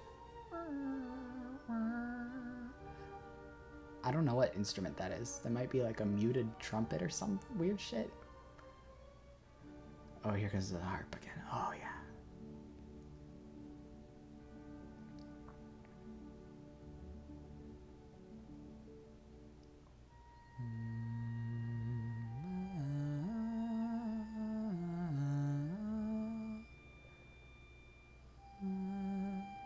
This isn't a flute solo. I lied to you. This is a clarinet. Maybe an oboe? I just don't know the woodwinds that well.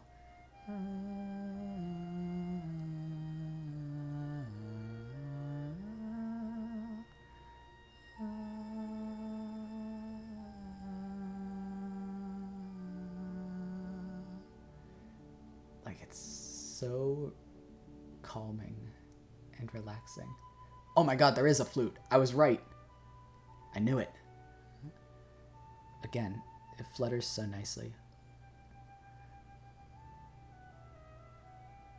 Ooh, I love that one.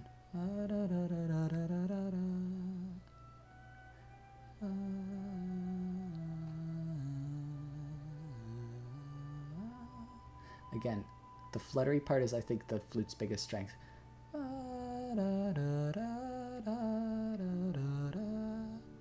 That, like, that, I love that.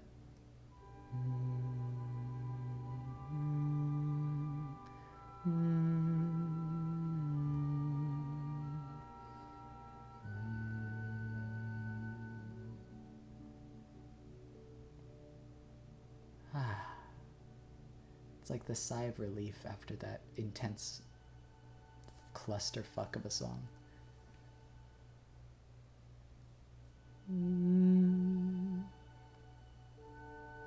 There's like a couple of notes that you think is the final note, but he just keeps going.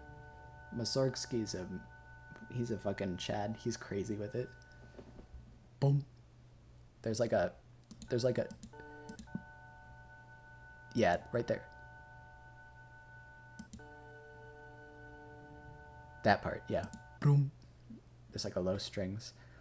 That's one of my favorites. This is another one I bonded with my grandpa over, and I say bond with my grandpa used to be a band director, so he listens to like exclusively classical music.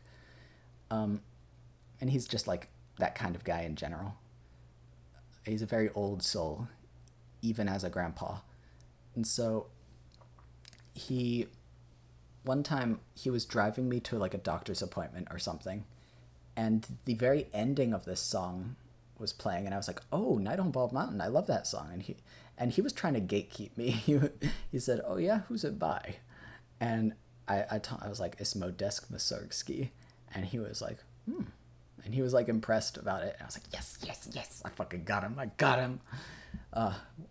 One of my biggest triumphs in this life. So yeah, thank you to the Leonard Bernstein channel for uploading this performance. It's very good. And thank you guys for joining me. As you can see, that's not the end of my playlist. I have a bunch of random shit. We got a fuck ton of Rossano Galante. 4 of them. 4 of them. He's a good one. He's a good one. But yeah. That's where we're going to call it for today because it's been 2 hours. And I would like to go eat something. Thank you so much for watching. I hope you enjoyed. And let me know which one was your favorite if you made it this far. If you haven't made it this far, well, you're not listening to me. Hey, people who made it this far, let's make fun of the people who didn't make it this far. You fell asleep or something. Anyway. You got bored. My content doesn't have viewer retention. That's your fault, I guess, apparently. So, yeah. Those are some of my favorite classical music pieces. Not just classical, but, for concert band as well. Because I feel like to be classical, you have to be really old. Clearly my voice is coming out. It's failing on me. I hope this video doesn't get taken down. Thank you for watching. I hope you enjoyed, and I'll see you next time, okay? Bye-bye.